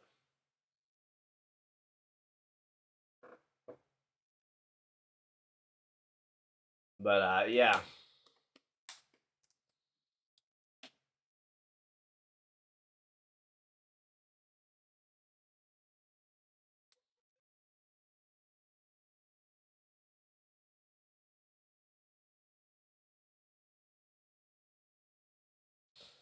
But yeah, right now though, definitely just seems like it's definitely a race of patience here. Certainly, especially where there isn't a lot of tire fall off, because that's the thing. We haven't even seen the tires over the course of the run really age a ton. I mean, look at what Chastain was able to do. He was able to run 40 lap old tires at the end of that second stage and was able to just kind of coast basically to the end of the stage. Now, granted, he didn't win the stage. He didn't put up enough of a fight to win it, but he stayed competitive throughout it and didn't have much of a trouble earning earning some points and getting some much needed track position. But yeah. So interesting race. I'm just gonna kinda take a peek over at IndyCar and see what's going on there. Over in Long Beach, California. Okay, Justin Newgarden's got the race lead over there, and they're about halfway through their race, so we're actually looking like we might finish about the same time, despite they started a lot later. Oh, yep.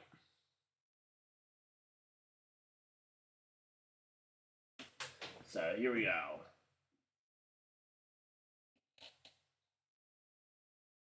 So here we go. We are we are back to green flag, and they are showing it. They're showing the racing again on the broadcast, which makes this nice and easy to see. And we have got lap traffic for Briscoe, Harvick, and the rest of them. So Briscoe's currently trying to find his way around Anthony Alfredo. That's going to be a little bit tough, again, as we've seen.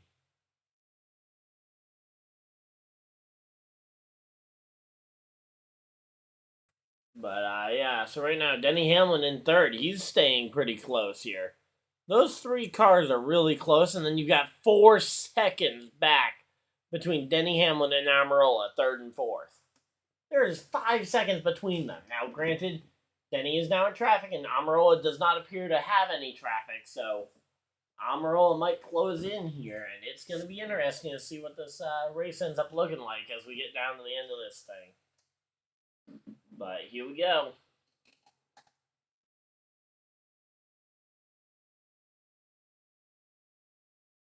Here we go.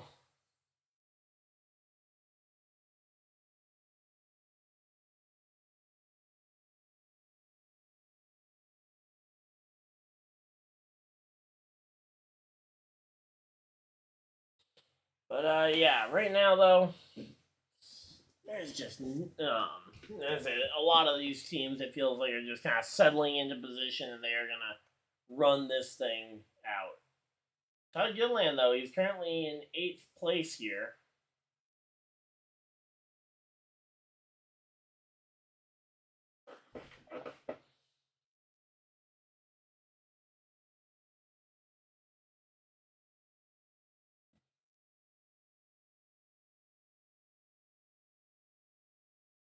So Suarez losing kind of feeling in the pedal.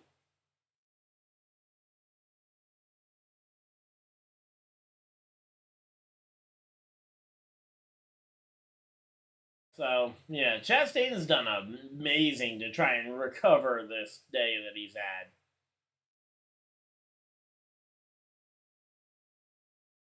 So Christopher Bell, yeah, he's had some big moments in the last few months. In particular, last year, winning 2 must-win races to make it to the championship 4, including this race at Martinsville to get to Phoenix with a shot at the championship. It's crazy, but yeah.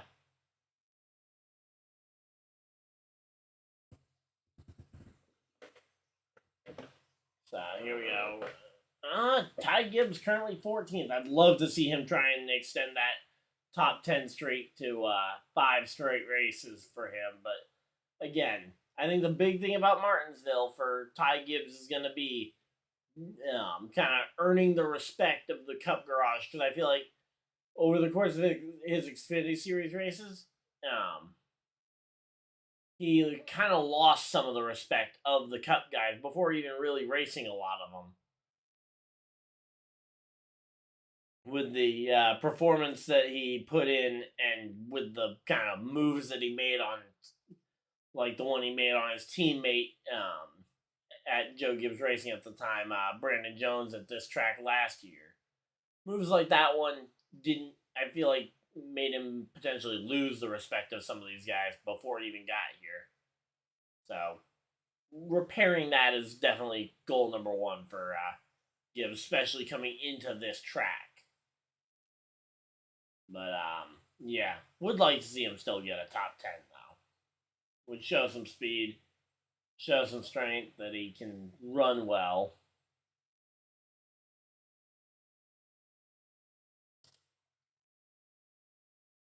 But, man. Okay, let's see. Has McDowell made any sort of recovery? Haley, or Elliott, is still 20th. Ryan Preece is still 21st. Wow. There's no movement in the field. Kyle Busch is stuck 21st. McDowell is still 28th. There is no movement in this field whatsoever right now. Again, it's a very hard track to pass at, and to an extent, that's kind of the charm of Martinsville. But it's not intended to be the entirety of the race. You're not supposed to be unable to pass. Now, again, maybe there's some people who are hiding something in terms of what they can do, but right now I don't think they have the speed really to compete.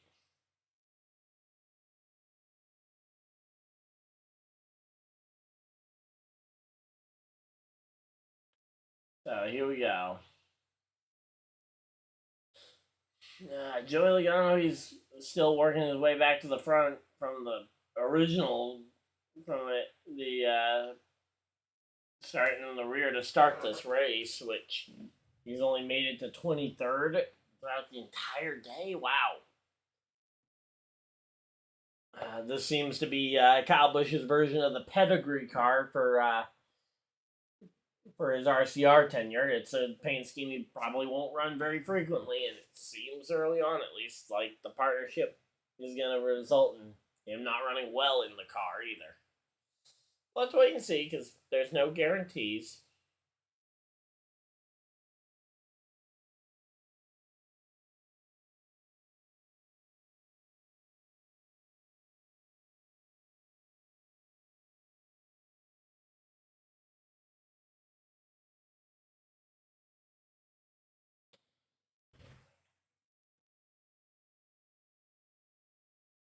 But yeah, again, like there's just not much going on track. They're having to talk about a doll in his hauler to try and keep something interesting going.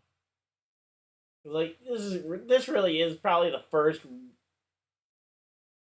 race I would say that has been objectively not great. We kind of knew that the worry was there.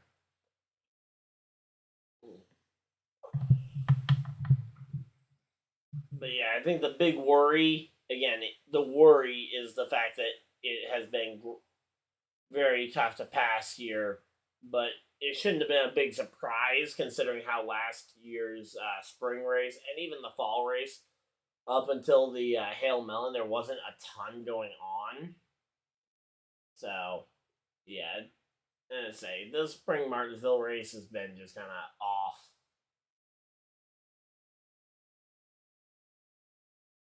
But here we go. Man. Here we go.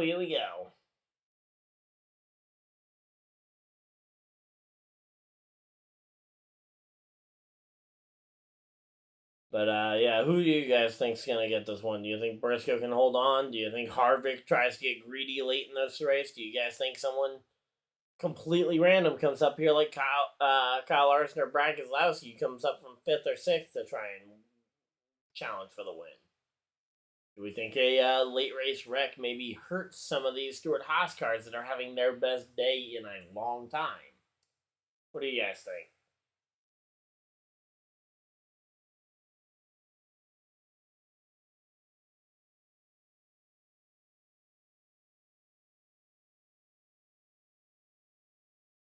But yeah, right now we're just kind of waiting it out here. They're under another commercial break, full screen, so I can't really see any of the cars or what's happening. But yeah, Briscoe right now is definitely the bigger need in terms of the win out of the top two.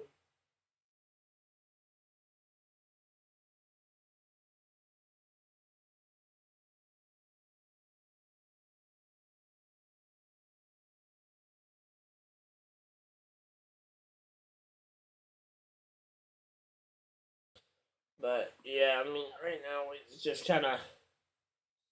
Oh, hey, Denny Hamlin passed Kevin Harvick. What happened? Something happened. We have a pass. We have a pass. That is incredible.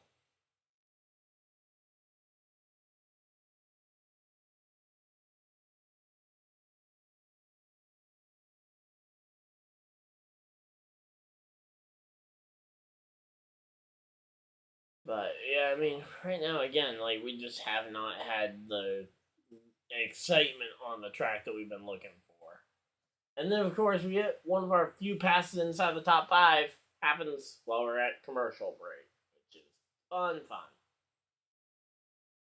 But yeah, I will say this weekend the commercials in general, especially in the Truck and Xfinity Series races, have not felt overbearing. Granted, in trucks, half the race was run under yellow flag conditions anyway, so there wasn't much to miss, and there certainly was not time. There wasn't much green flag racing you missed due to yellow.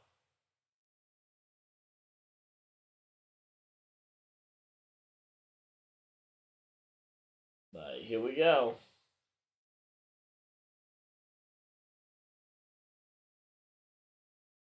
And say right now they're just kind of showing a cartoon graphic showing the cars kind of going around the track. They're about to come up and lap Mike McDowell. No, I don't want to see McDowell get lapped. I mean, I like Mike McDowell, and I would love to see him do well here. Like this is gonna be the big race that might sink his playoff hopes early here.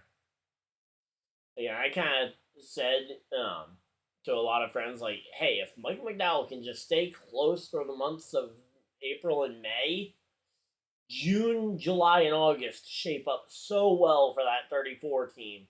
He really could be a true playoff contender on points. But again, that is contingent on him not taking a ton of losing a ton of spots on track here.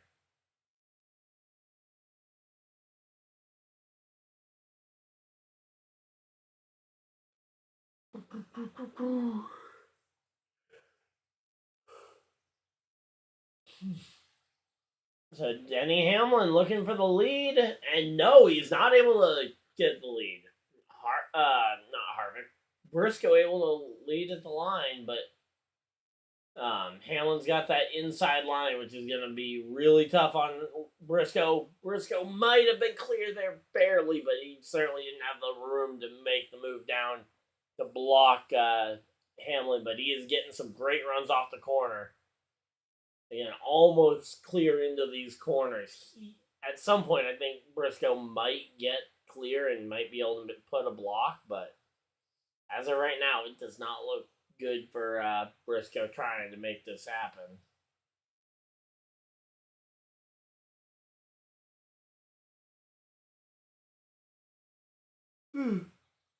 Oh man, here we go.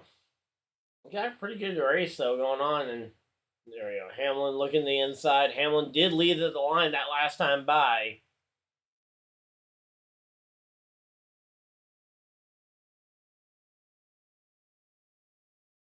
So here we go. Briscoe is on the outside lane still. He's in behind, and there we go. He loses the spot officially to. Yeah, he lost out the spot to Denny Hamlin. And why is he going back up the track?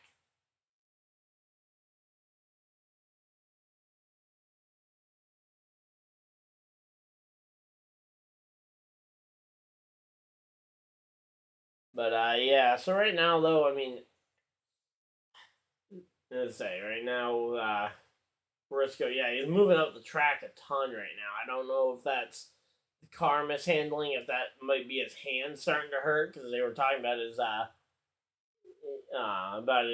broken finger there that he's gonna have surgery on tomorrow. But obviously, that means that he hasn't had it yet, and he's got some kind of brace or splint on there.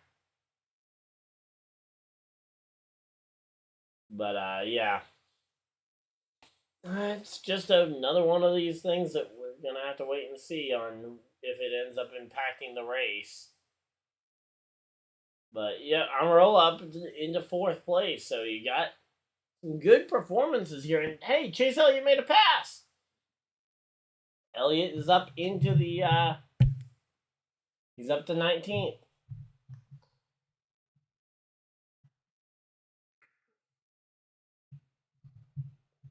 So Ryan Preece makes a pass on Corey LaJoie here.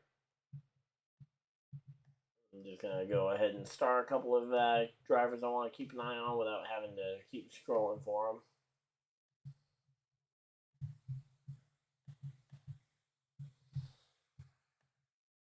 them. Say right now though, yeah, second, third, fourth for the three contending Stewart Oscars right now is incredible.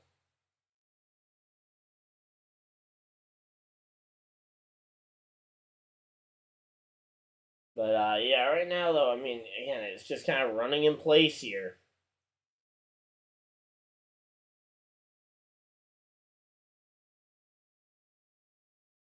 But yeah, so far though, we have not seen the kind of action we were hoping for from Martinsville. Now, the race is still not over yet. We've still got over 100. We've still got over 120 laps to go, but this race is certainly dragging on here a bit.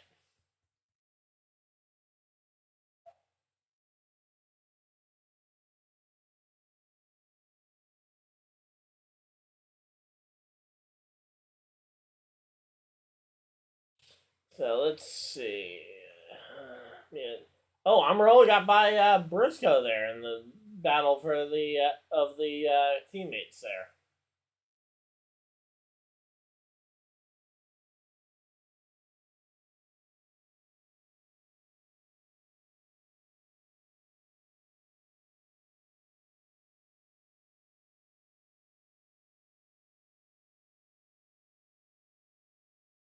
Wow, Kyle got lapped that easily? Kyle Busch, Michael McDowell, and Martin Truex Jr. are all now lapped down.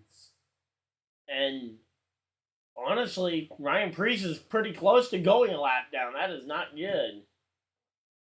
Once again, they're going to a side-by-side commercial break, which hopefully means we'll get to see the race as it goes. But man, imagine if Ryan Preece can put the block to allow his teammates to be able to catch and pass Denny Hamlin. I mean, there is no reason that Ryan Preece should be going. I mean, he's going to be struggling to not go the lap down here. Yeah, you got Logano and Bubba that are the only two people between Preece and getting lapped. Which again, if Preece gets there and you've got three teammates behind, do you just start blocking like no tomorrow? Like, do you call up Newman basically and be like, "Hey Newman, how do I do this whole blocking thing to the severest extent and try and pull that off?" But yeah, it is not easy to do, that's for sure.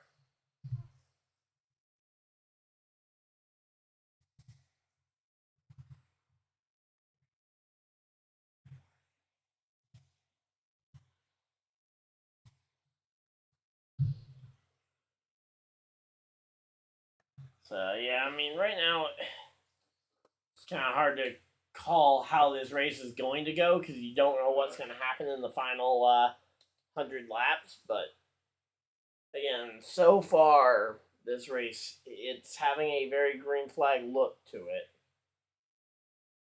Like, it's going to be pretty tough.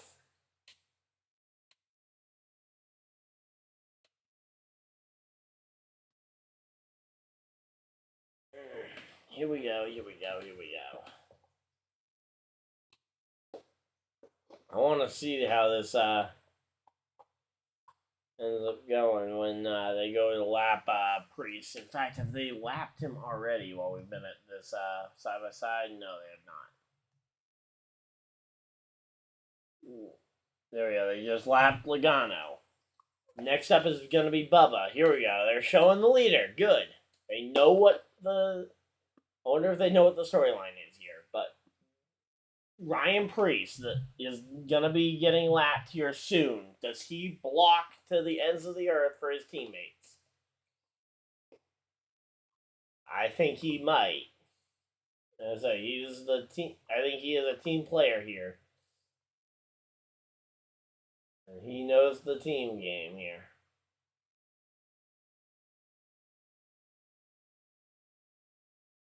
But here we go. Making our way through. Yeah, but yeah, this race is definitely the most boring so far, I would say, of the season. But here we go.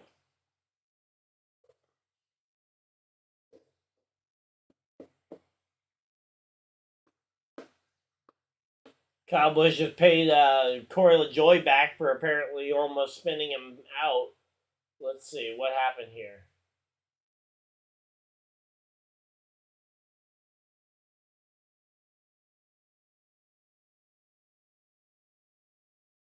No, they didn't really show much of anything. Okay, they showed Kyle Busch's revenge, but they didn't show what Kyle Busch got mad at, unless I just didn't notice because I wouldn't have been upset about it, but...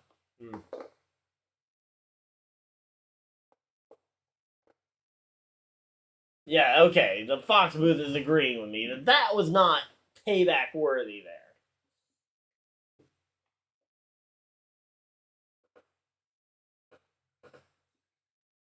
But yeah, I would say though that Kyle Busch, I mean, he is definitely frustrated from this race, and we are 100 laps now into this final stage. We're closing in on halfway in this first stage, or in this final stage. I mean, not first. But yeah. So here we go. Yep. So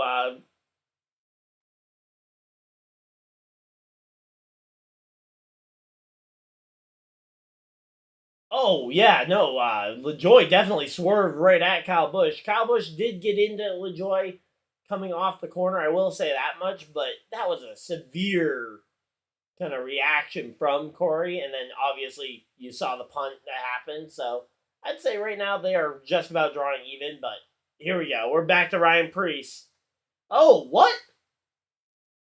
Bubba Wallace is using up his team owner here on the racetrack. You're roughing up the guy that signs your paycheck for this spot to try and stay on the lead lap. Especially when you know that the next car in front of him is going to give him a ton of trouble and might open the door for you to pass him without bumping him.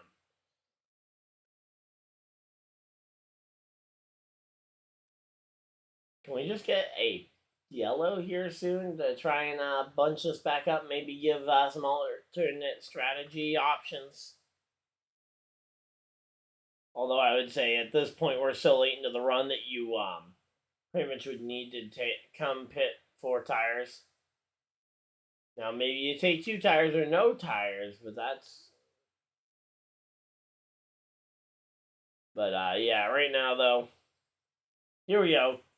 Ryan Preece has gotten the inside line has been given to Denny Hamlin. Let's see.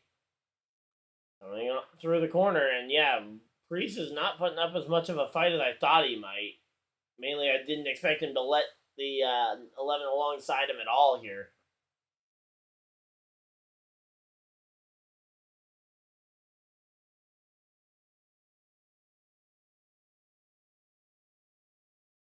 But here we go. Chase Elliott on the bottom line might be what holds up Denny Hamlin enough to try and help Ryan Preece get back on the lead lap here. There we go, and Ryan Preece is clear. He is back in front of Denny Hamlin, and he can start to block if he wants to. Although he's now on the outside of Chase Elliott, which is not exactly the best.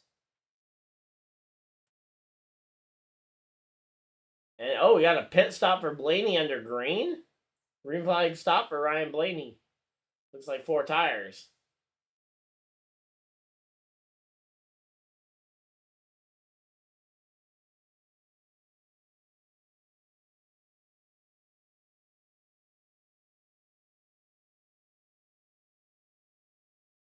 So there we go. Ryan Preece turned up the wick there, and he did manage to pass 2-3 cars in the last lap or two to just try and jet away from the 11.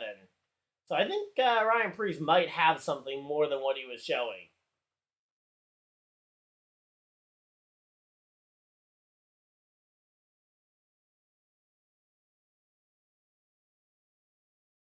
But yeah, right now though, I mean, again, Hamlin is getting stacked up by all this lap traffic. And honestly, the entire lead lap is getting kind of bogged down by the lap traffic at this point.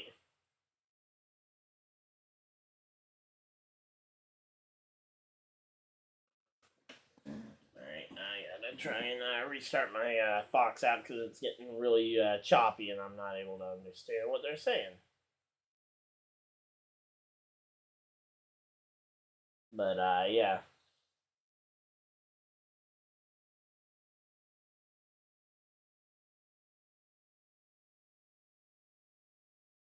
But yeah, so there we go.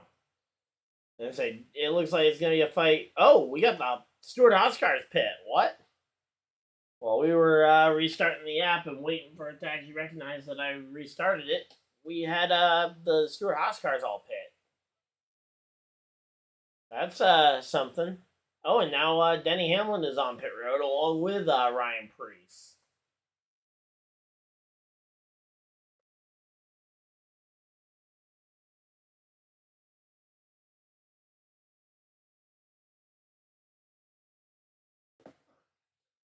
So there we go.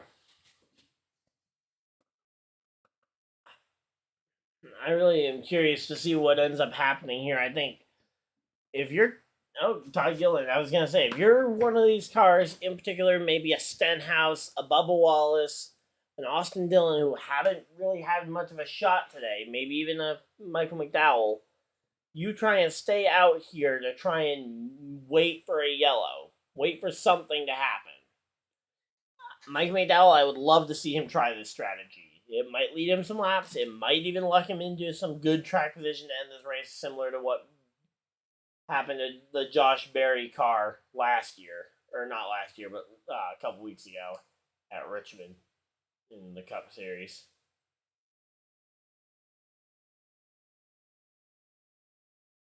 So here we go.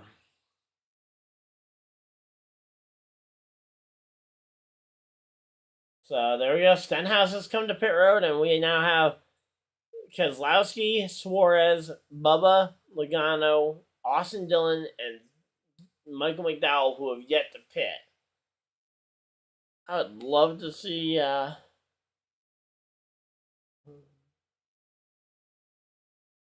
But yeah, right now though, as they were gonna get about 100 laps to go here this time, or in the near future. So the question is, how many more times around do you run before you start worrying about it?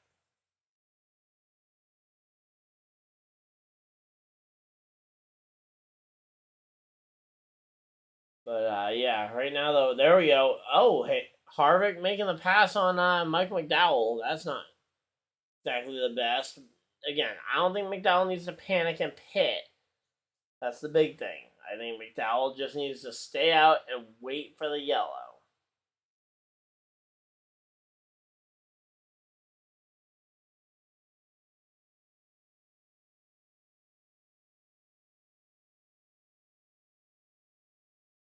But man, sorry, I'm just losing focus here because there's not much going on. Denny Hamlin just passed Michael McDowell on the track.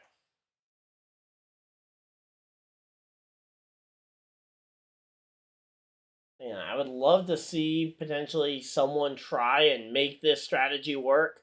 I just don't know who it is, who's gonna do it of the guys who have stayed out thus far. Like Suarez could maybe do it. Keselowski could maybe do it.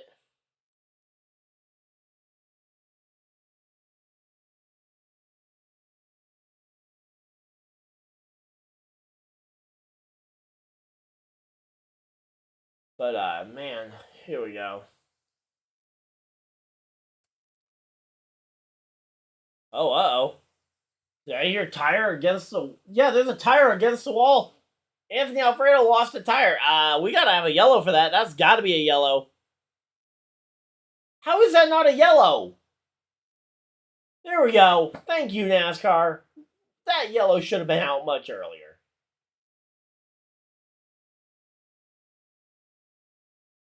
But man, yeah, I missed that one initially. But man, NASCAR, you have all the camera angles. How do you miss a tire coming off and wait to throw the yellow? At least they didn't wait like they did a couple years ago at what was it, Kansas, and they were waiting for Chris Buescher to pit so they could throw the yellow without artificially changing the results. And it's like, that is artificially changing the results. So that's going to save Bubba's day, yes. Truex, that's going to save his day. Michael McDowell saves the day. Now, let's see. What about some of the other guys that we talked about today? Let's see. Of the people I favorited to kind of talk about them, Ryan Preece looks like he might be 1 to 2. Yeah, looks like he might be 2 laps down, which is not good. Same thing with Kyle Busch. So, big. That's going to hurt Ryan Preece's day.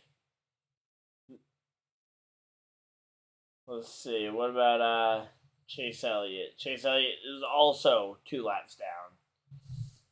Man. But hey, you know what?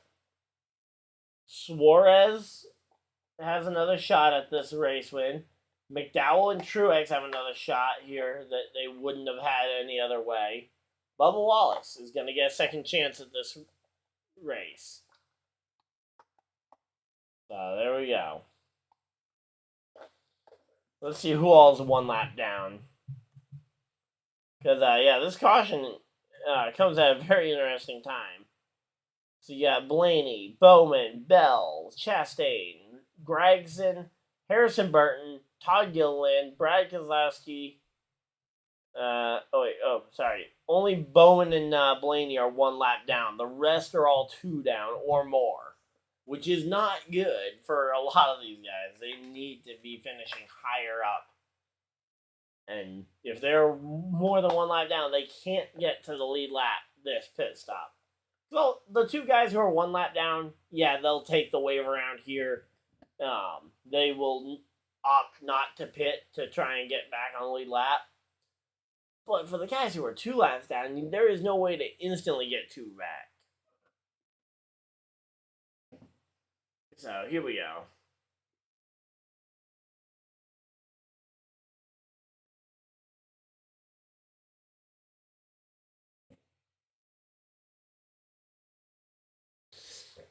So, I mean, even if you pit and the guys who didn't, or who did pit under the green, yeah, there we go.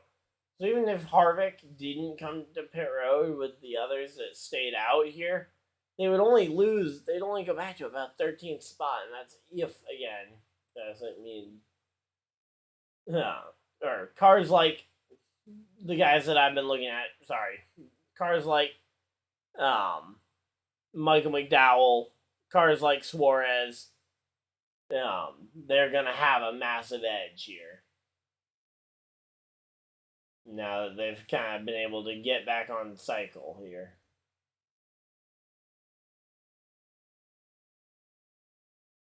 So here we go. Man, I am a bit tired and a little out of it today, but here we go.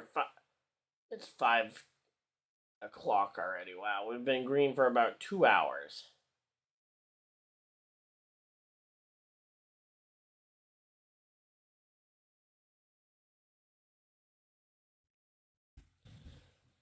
But yeah, right now we're just kind of waiting to see what the lineup's going to look like when they do the choose cone. Looks like Briscoe Reddick is going to be the front row. Then Larson, Suarez, Harvick, Bubba, Logano, Hamlin. Michael McDowell's going to be restarting in 10th. That is not helping his cause much by being that far back. Here we go. Let's see. Bowman, Blaney, Bell.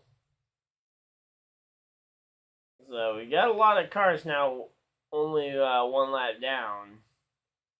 So the top 25 or the top 24 are all on the lead lap. But yeah. So that puts Ryan Preece back on the lead lap. So Ryan Preece is back on the lead lap in contention potentially if he can just get a few things to go his way.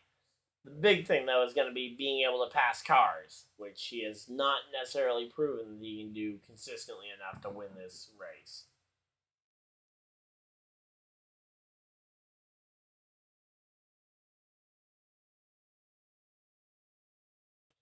But, yeah, right now we're just waiting. Man. Here we go.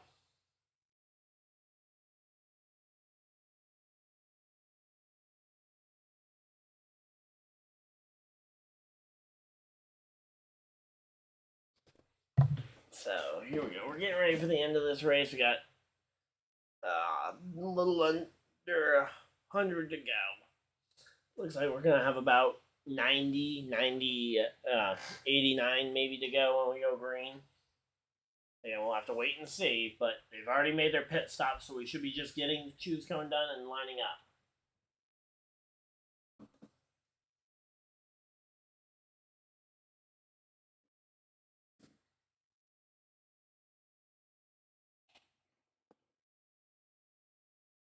So here we go.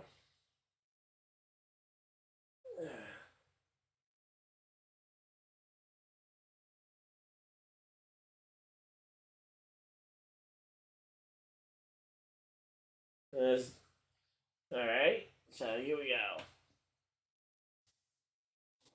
Bobby Labonte and Clint Boyer are arguing over XFL team names, which are kind of hilarious because it's like, yeah, these teams, the USFL doesn't really interest me at all, but I will say the team names are kind of cool, and I will say I'd love to see a football team return to St. Louis after the Rams left. But yeah, we've seen a lot of teams kind of filter in and around, and I feel like an actual NFL team would survive in St. Louis, but yeah, I'm not sure the Battlehawks are necessarily the team. Now, granted, that's an XFL team, not an USFL team, but again, another league that can draw in viewership to football. All right, so we go inside, outside, out. So we went inside, outside for the choose cone so far. So Briscoe Reddick inside, Larson outside, Suarez inside, Kyle Larson or Kevin Harvick goes behind Kyle Larson to the outside. So here we go. Leaders at Martinsville at laps 1, 2, and 300. The only one to do it to be inside the top 5 in all the Martinsville races, or not all the Martinsville races, but at laps 1, 2, and 300 so far has been Kevin Harvick. He hasn't really had any trouble here at this point. He hasn't really had any adversity to fight through for Kevin Harvick today. He's just kind of been hanging around inside the top 10, inside the top 5 ish. Especially late into the runs when we get ready for the stage points to be awarded.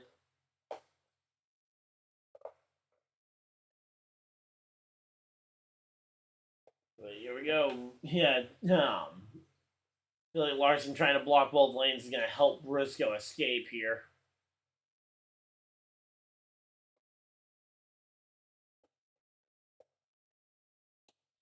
But yeah, right now, I mean, again, this game or this race is not gonna. It's not exactly the easiest thing in the world to predict how it's gonna go, but yeah, it does not. It has had a slow build up at this point.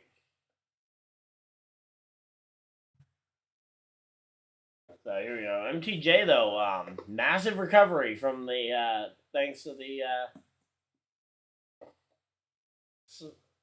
spot. Now I'd like to imagine that Priest can get more points than Chase Elliott in this race.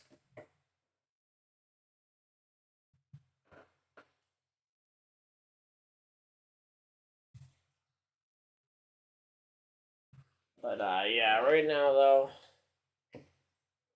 here we go.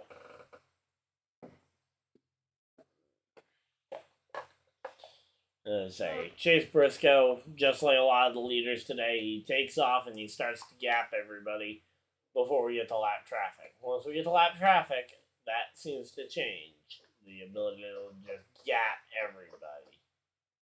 Or really, yeah, it's hard to even put a gap between yourself and other drivers on the track here. Once you kind of get into lap traffic. Until you get into lap traffic, yeah, the leader, they've got all the clean air. They can dive as deep as they want into the corner and kind of set the aggression here. You don't get that in the NASCAR Cup Series once you get traffic.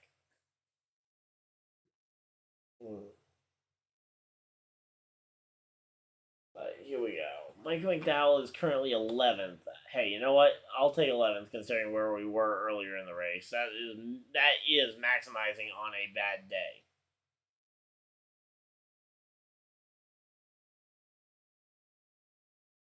But here we go.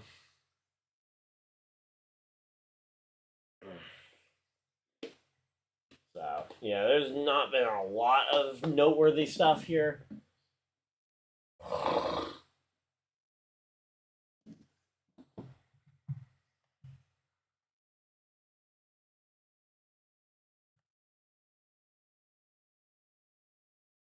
So Chase Elliott has made it back to the lead lap here. Alright, so here we go. I am glad to see that Chase Elliott has struggled because I had him in my lineup, but I ended up moving him to the garage because he was not running well compared to the rest of them. He wasn't able to make up the ground, and now he's stuck kind of further back.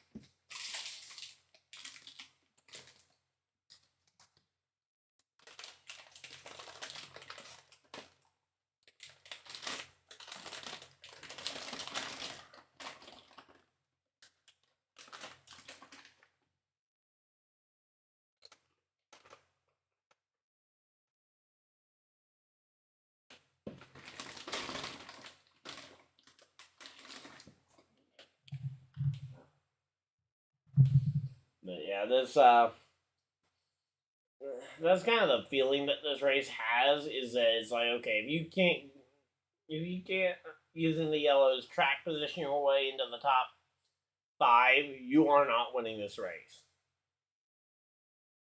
Like going from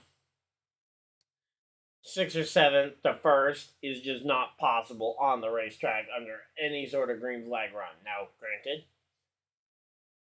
it isn't, I guess, directly impossible, but it is pretty hard.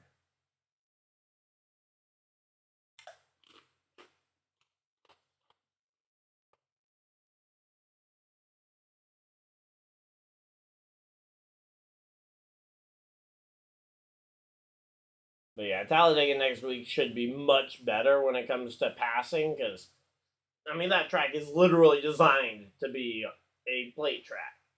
Well, it's a plate track, so it's designed to increase passing to the highest level possible.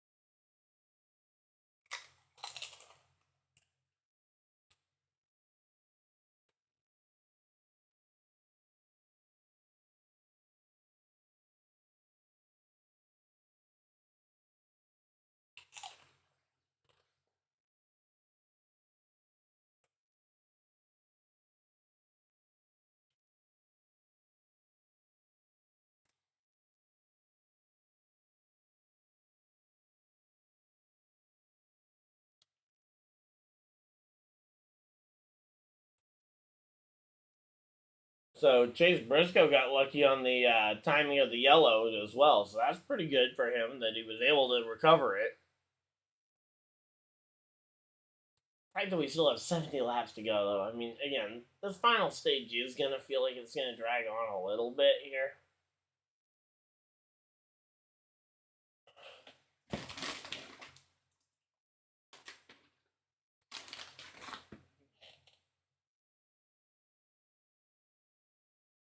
But yeah, I mean, again, right now, this track is just hard to pass, which again makes it hard to really see a good race coming out of it.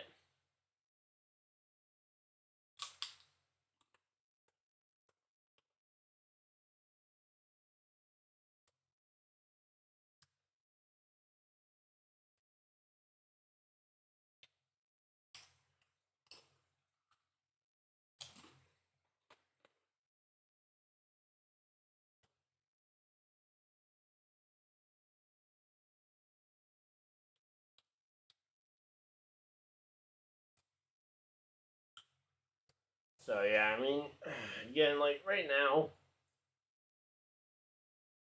like again, I'm a little bit down on this track mainly just because the racing here today and last year was not the best. But yeah, once we get some lap traffic, I feel like the race does better. But again, it shouldn't need lap traffic to be 100% good. And if it is, if lap traffic really is the deal, you got to try and find some way to make the bad cars worse. Now I know you don't want to intentionally nerf anybody, but like that was the thing when you could spend to try and get a little bit of an edge. There was more difference in the cars, and they were able to run faster and slower speeds at the short tracks. And that variance in speed led to passing lap traffic quicker and just a bigger variance in speed throughout the entire field, it feels like.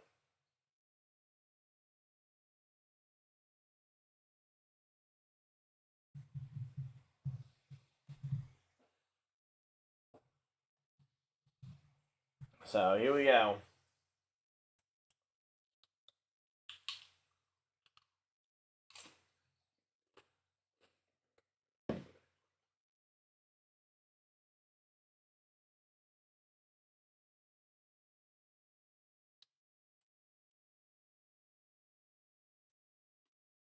All right, there we go. Briscoe is now in lap traffic. He has a 2-second lead. Larson, so Briscoe had a 2-second lead entering lap traffic. We'll see how long it takes for Larson to catch the same lap traffic.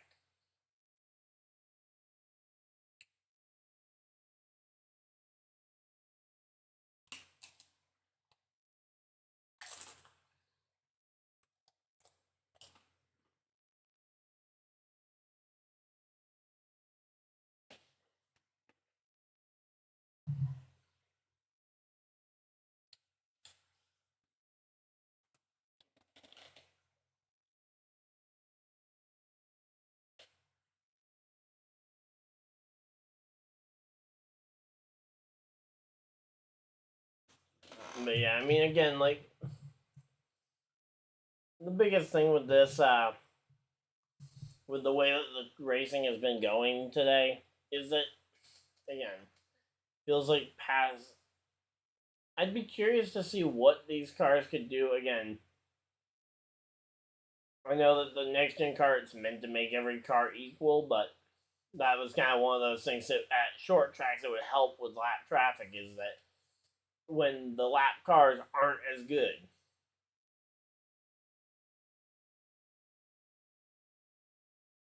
And obviously, oh, we got a yellow. We got a yellow. Oh, who's that?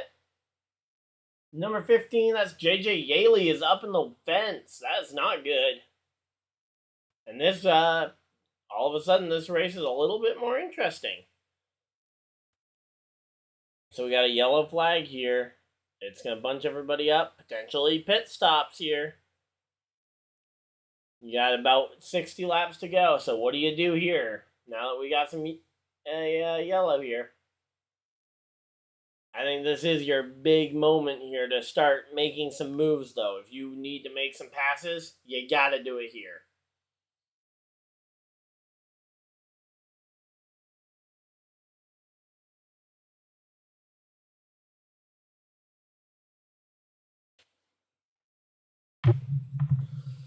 But yeah, I don't know what happened. It must have been a brake line or something, because it seems like he just didn't have, or no, not brakes. Sorry, steering. Something with the steering, because all of a sudden he just goes straight line right into the corner. But clearly with the skid marks, he was able to engage the brakes. But yeah, it looks like maybe something with the steering, because again, he wasn't able to turn the car at all to avoid going head on into the fence. Again, glad to see he's climbing out the car okay, from what it seems like. Obviously, we still gotta wait and see if he is truly okay.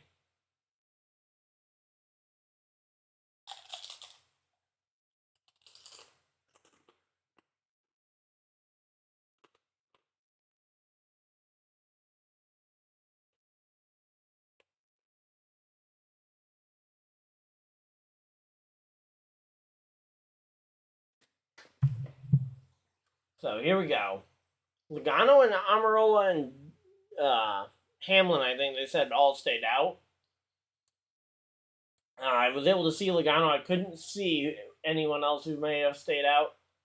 Again, you want to splash and dash. Maybe you put tires on here. I think you might save tires for later in the race, because you don't want to have like 100 lap tires for the end of the race. Or even 60 lap tires for the end of the race would be bad. Larson took 2, Suarez 2. Briscoe took 4 and lost 2 spots here.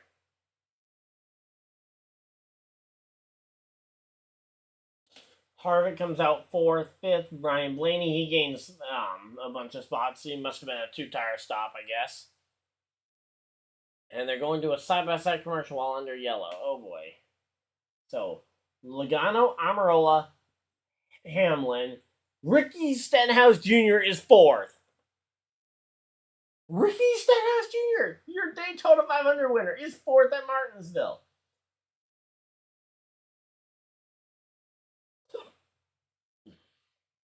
Alright, here we go. Then you got Larson, Suarez, Harvick, Blaney. Oh, and they just went to a full screen commercial on the Fox Sports Go app. Yay.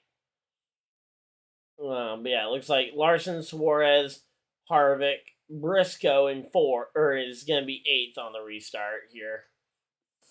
Let's see, where'd my big guys go? So Michael McDowell is 14th. Ryan Preece loses a few spots. He's going to be 20th. I kind of wanted to see McDowell stay out, restart inside that top 5, maybe be able to compete. Maybe he can do that later in this race, but yeah. Chase Elliott, he's 23rd. Kyle Busch 24th. Or 25th, sorry. Doug Gilliland's 24th.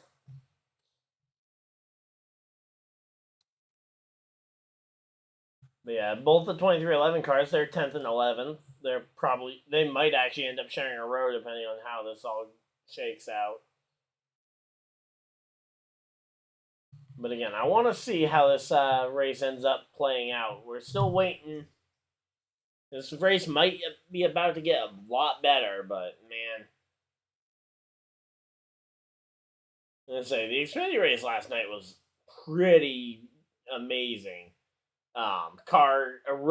The winning car eventually erupting into flames as he's doing his burnout, almost like he intended to do it. I was bummed we didn't get any big fire circles.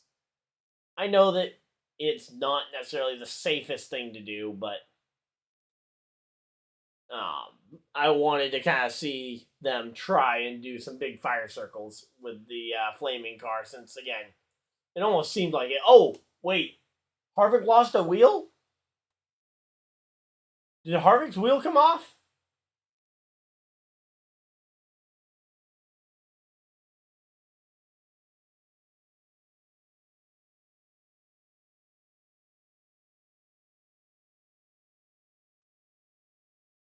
So, yeah, Harvick had a tire come off. Now,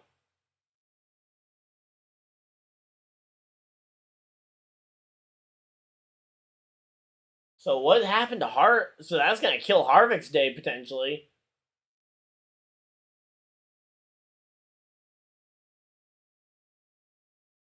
This is not good.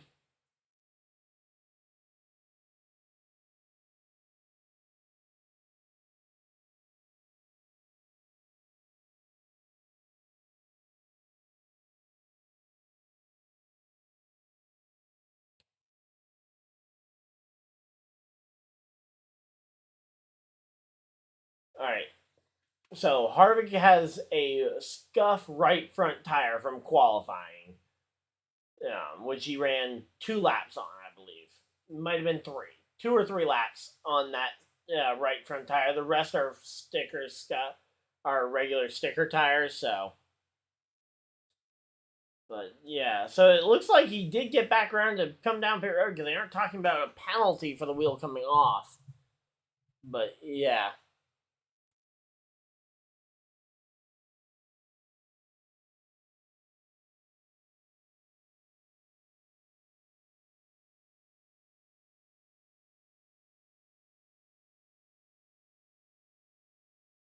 So let's see, where's Kevin Harvick at in terms of this restart?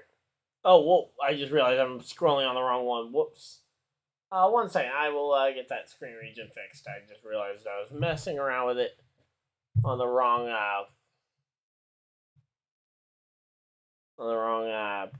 screen.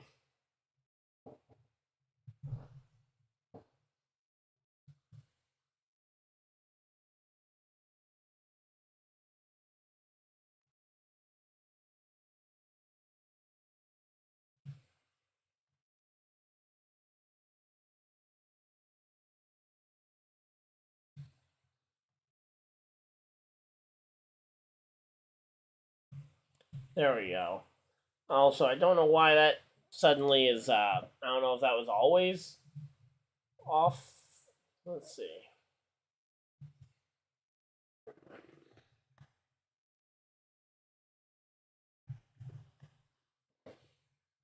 There we go.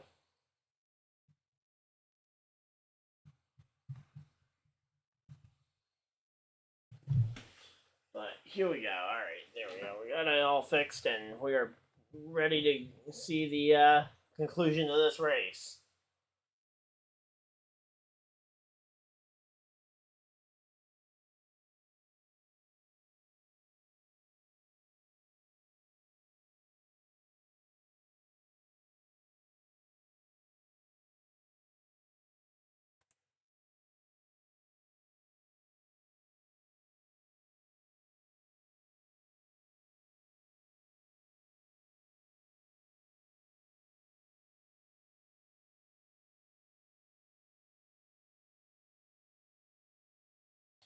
So, there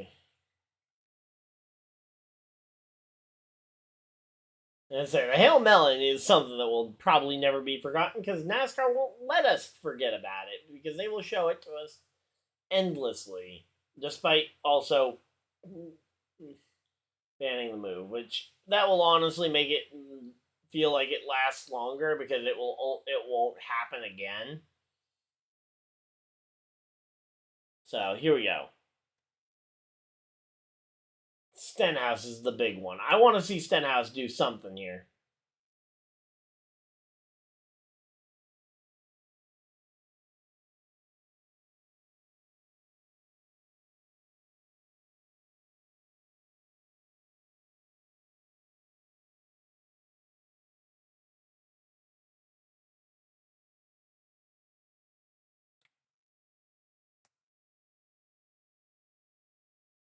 All right, so Michael McDowell is actually not too far down in terms of the drivers who actually took 4 tires here, but here we go. Green, green, green. We're racing at Martinsville. So we're back to racing. Let me see what kind of battery I'm running on. 14%. It should be enough. I don't know. We got 50 laps to go. That's going to be close, actually. Hadn't actually considered the fact that we still have a decent length of race to go here. But, yeah, here we go. Larson looking the inside here on, Larson looking the inside here on Amarola for the number 4 spot. Looks like Stenhouse has already started to slide back here. He's already back at like 6th place, but he managed to get to the inside lane. So he might be able to stop the bleeding here in terms of the free fall. He's going to be pushing Briscoe into this battle with his teammate for this spot. Briscoe's letting Amarola down, though. And oh, no, he didn't let him in. I thought Briscoe was trying to let his teammate to the inside, and then he just kind of tags him on the corner of his car. Keeps him up the track.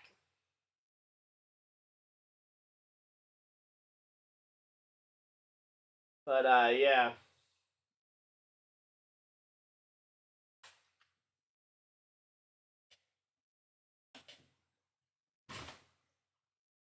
Let's see if my cord will actually reach. That's kind of my biggest problem.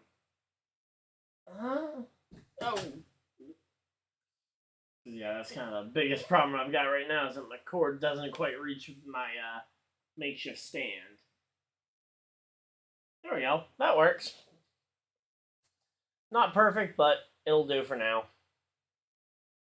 Nah, I got my cord's working. It's just probably a little shorter than I would ideally want, but yeah.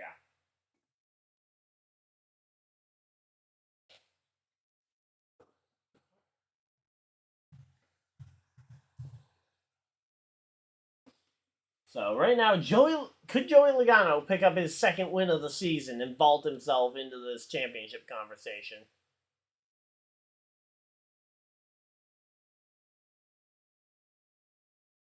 All right, here we go. McDowell is 15th. Yikes, that's not great. Stenhouse, though, could come away with a good top 10. I want to see McDowell do a really good job here. Potentially have a good shot to win this race. So now these 4 cars have stayed out. If we get another yellow, they've got tires. They can put them on, but so far I've not seen anything that indicates that having fresh tires will allow you to jump over a ton of people in terms of the spots. And obviously that also requires a yellow coming out. But yeah. Here we go. Larson to the back bumper here. He's going to be the bumper of the 22 in the next corner, I think. Kind of on exit of this corner, he got close, but here we go. If he wants to hit him, he has the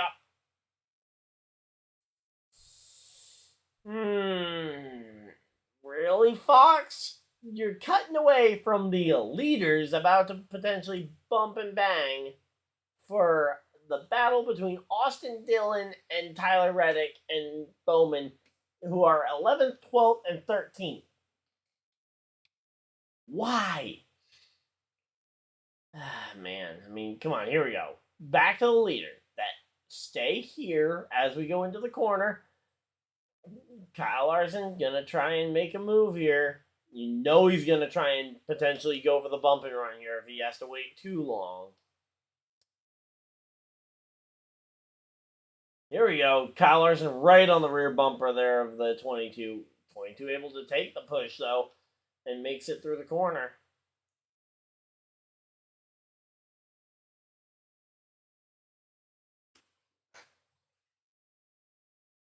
But yeah. Here we go. Can anybody but you? But yeah, here we go. Yep, here we go. There we go. Larson looking at the inside. No, he had no run off the corner. I thought he was going to have some amount of run off the corner here. There we go. Larson has nose inside, and once again, no run off the corner. I mean,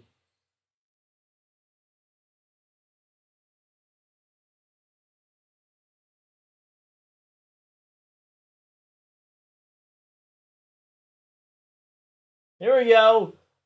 Rick. Not Rick. Sorry. We got the. We finally got the Rick Hendrick car there. They were doing a piece on the history of Hendrick's thing, but Kyle Larson, he has now got the race lead here, but he actually lost it before we got to the start finish line there. No, wait, no, we did get the lead. He did change the lead, change hands there, but at the start finish line, I didn't think he had it. 2/1000ths of a second. And I know, 12 1,000ths of a second, but still. Larson did finally get some track position on the inside there. And yeah, there we go. Now it's a drag race again.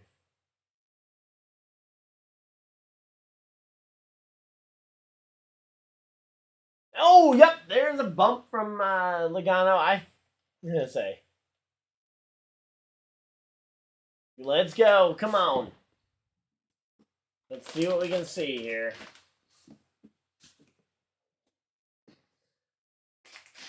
27 laps left, and it's Larson, Logano, Hamlin, the only driver in the top three who hasn't won yet this year. But then if you go further back there, Briscoe, Amarola both haven't won yet this year. And Stenhouse would love a non-speedway win. But yeah. Has Elliott really had a decent day? Okay, Chase Elliott has actually recovered all the way to 14th. That's actually pretty good. McDowell's fallen all the way to 19th. Come on. I don't know what's wrong with McDowell's car to drop that badly. I mean, I know this is not necessarily, this is really kind of the weak point for him, or kind of short tracks. But yeah, I just kind of hoped that he could sustain a little better, especially where he was one of the cars on 4 tires. Like the fact that Stenhouse has maintained position better than McDowell, and Stenhouse is on no tires.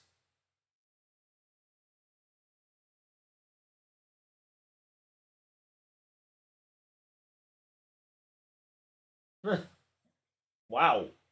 That's weird. With Larson having that 10-win season, he didn't pick up a win at either Martinsville race in 2021? That's surprising. Okay.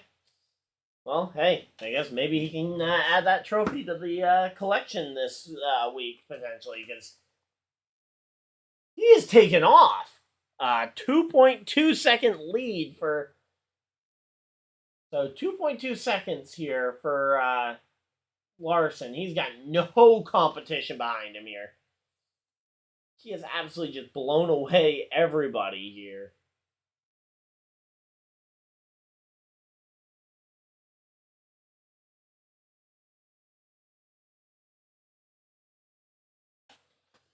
So here we go. Stenhouse has dropped all the way to... He's dropped to 7th now. But again, like right now, I mean, it's now growing towards a 2.5, 3 second lead for Kyle Larson here. he might have a shot at the. So yeah, he was second and 19th last year, but last year he didn't win much anyway. I want to know what he had for finishes here at the two Martinsville races in 2021 when he was winning all the races. But yeah, I mean, I know it didn't mean much for him to have to try and compete there. But yeah, here we go. We got 20 we got less than 20 to go here. Truex is looking good, but I don't think he's gonna have enough speed to get through all those cars.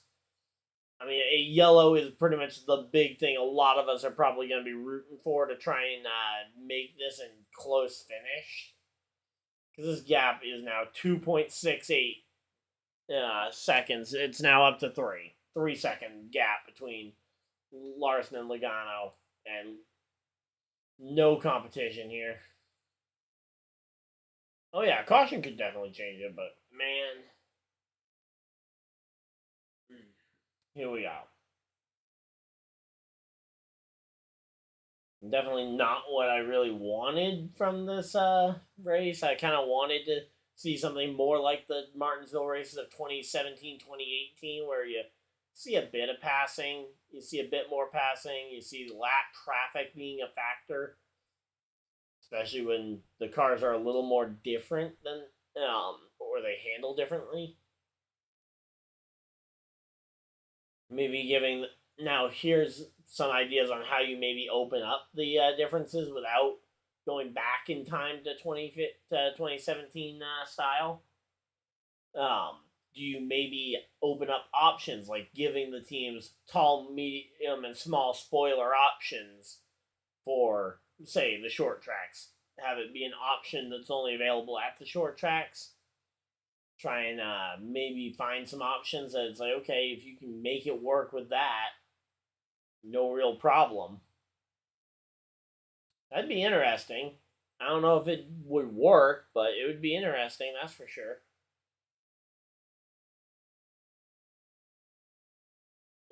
Again, same with some of the other kind of currently spec elements that have remained the same. Like, could you imagine someone with a tall spoiler going out there and trying to race in the same event that the that someone else has a 2-inch spoiler and someone else using a 4 and someone else using like a 7-inch spoiler? It'd be interesting at the very least. Same thing with like that offset spoiler that they tried to do at one of the tests at Phoenix a while back. I'd just be curious to see them open up kind of the spec elements. Like the body kit itself can look the same, but changing some of the stuff like the spoiler to allow for a couple different preset type options, it'd be interesting, I think. And again, that's kind of the biggest word is kind of you trying to think of ways to try and make the race more interesting, more variance, maybe even give no spoiler a try. Again, if you can do it safely.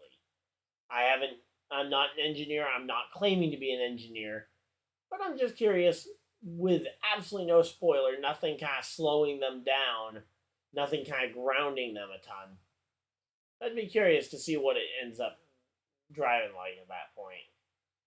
We got 10 laps to go in this race. 10 more times around, and we will have this race wrapped up.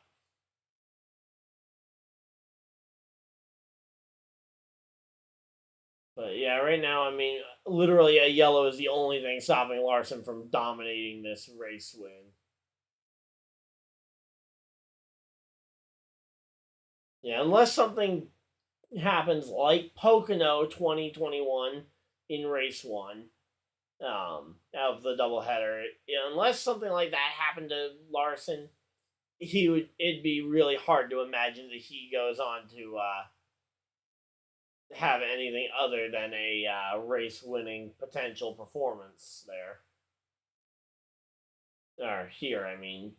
Because again, like, he had a car failure off of turn 4.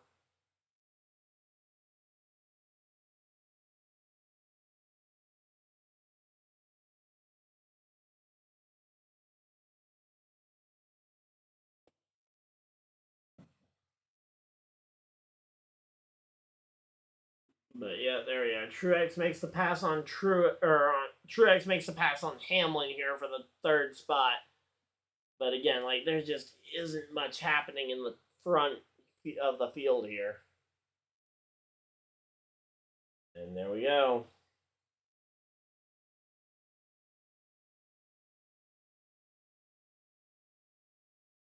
Hey, you know what, Stenhouse? If he can come home with a top 10, I'll be happy with that. He was as high as third at one point, but even Larson's starting to make it around lap traffic already, and he's gained it to almost a 4-second gap.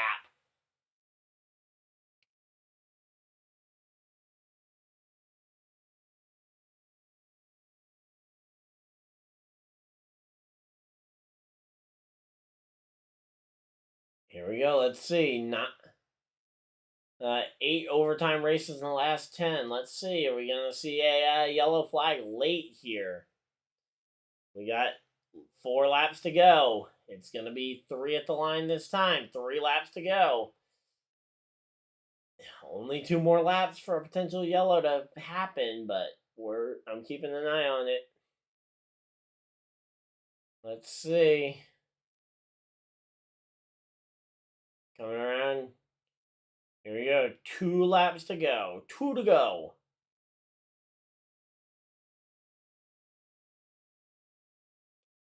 Here we go. 2 laps to go. If Larson can get to the white flag here, this race is essentially over. 3.8 seconds right now. Larson does not want to see a yellow here. And here we go. White flag. Larson would have to have a catastrophic error to not win this race here. And Kyle Larson is looking like he might be on his way to a dominating race victory here at Martinsville. Well, a dominating end to the race. He didn't actually dominate most of this race, but he has got the race win. Kyle Larson wins it at Martinsville. Then you got Logano. Truex Jr. comes home third. 4th, Denny Hamlin. 5th, Chase Briscoe. 6th, Amarola. Hey, you know what? 3 Stewart-Haas cars finish in the top 10. That's not too bad. Dang, Chase Elliott got a top 10. I was kind of hoping that we could that he would stay back there a little bit further.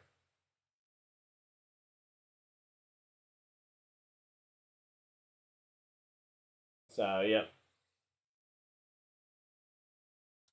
There we go. Bubba Wallace got a top 10. Stenhouse got 8. Ryan Blaney ended up passing him for 7th there late in the race.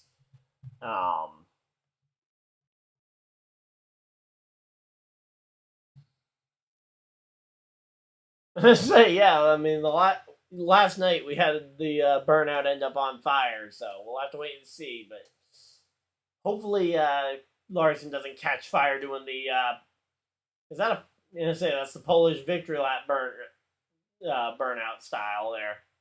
And that is a really good burnout for Larson. I mean, he did a long burnout there. And consistent spin on there.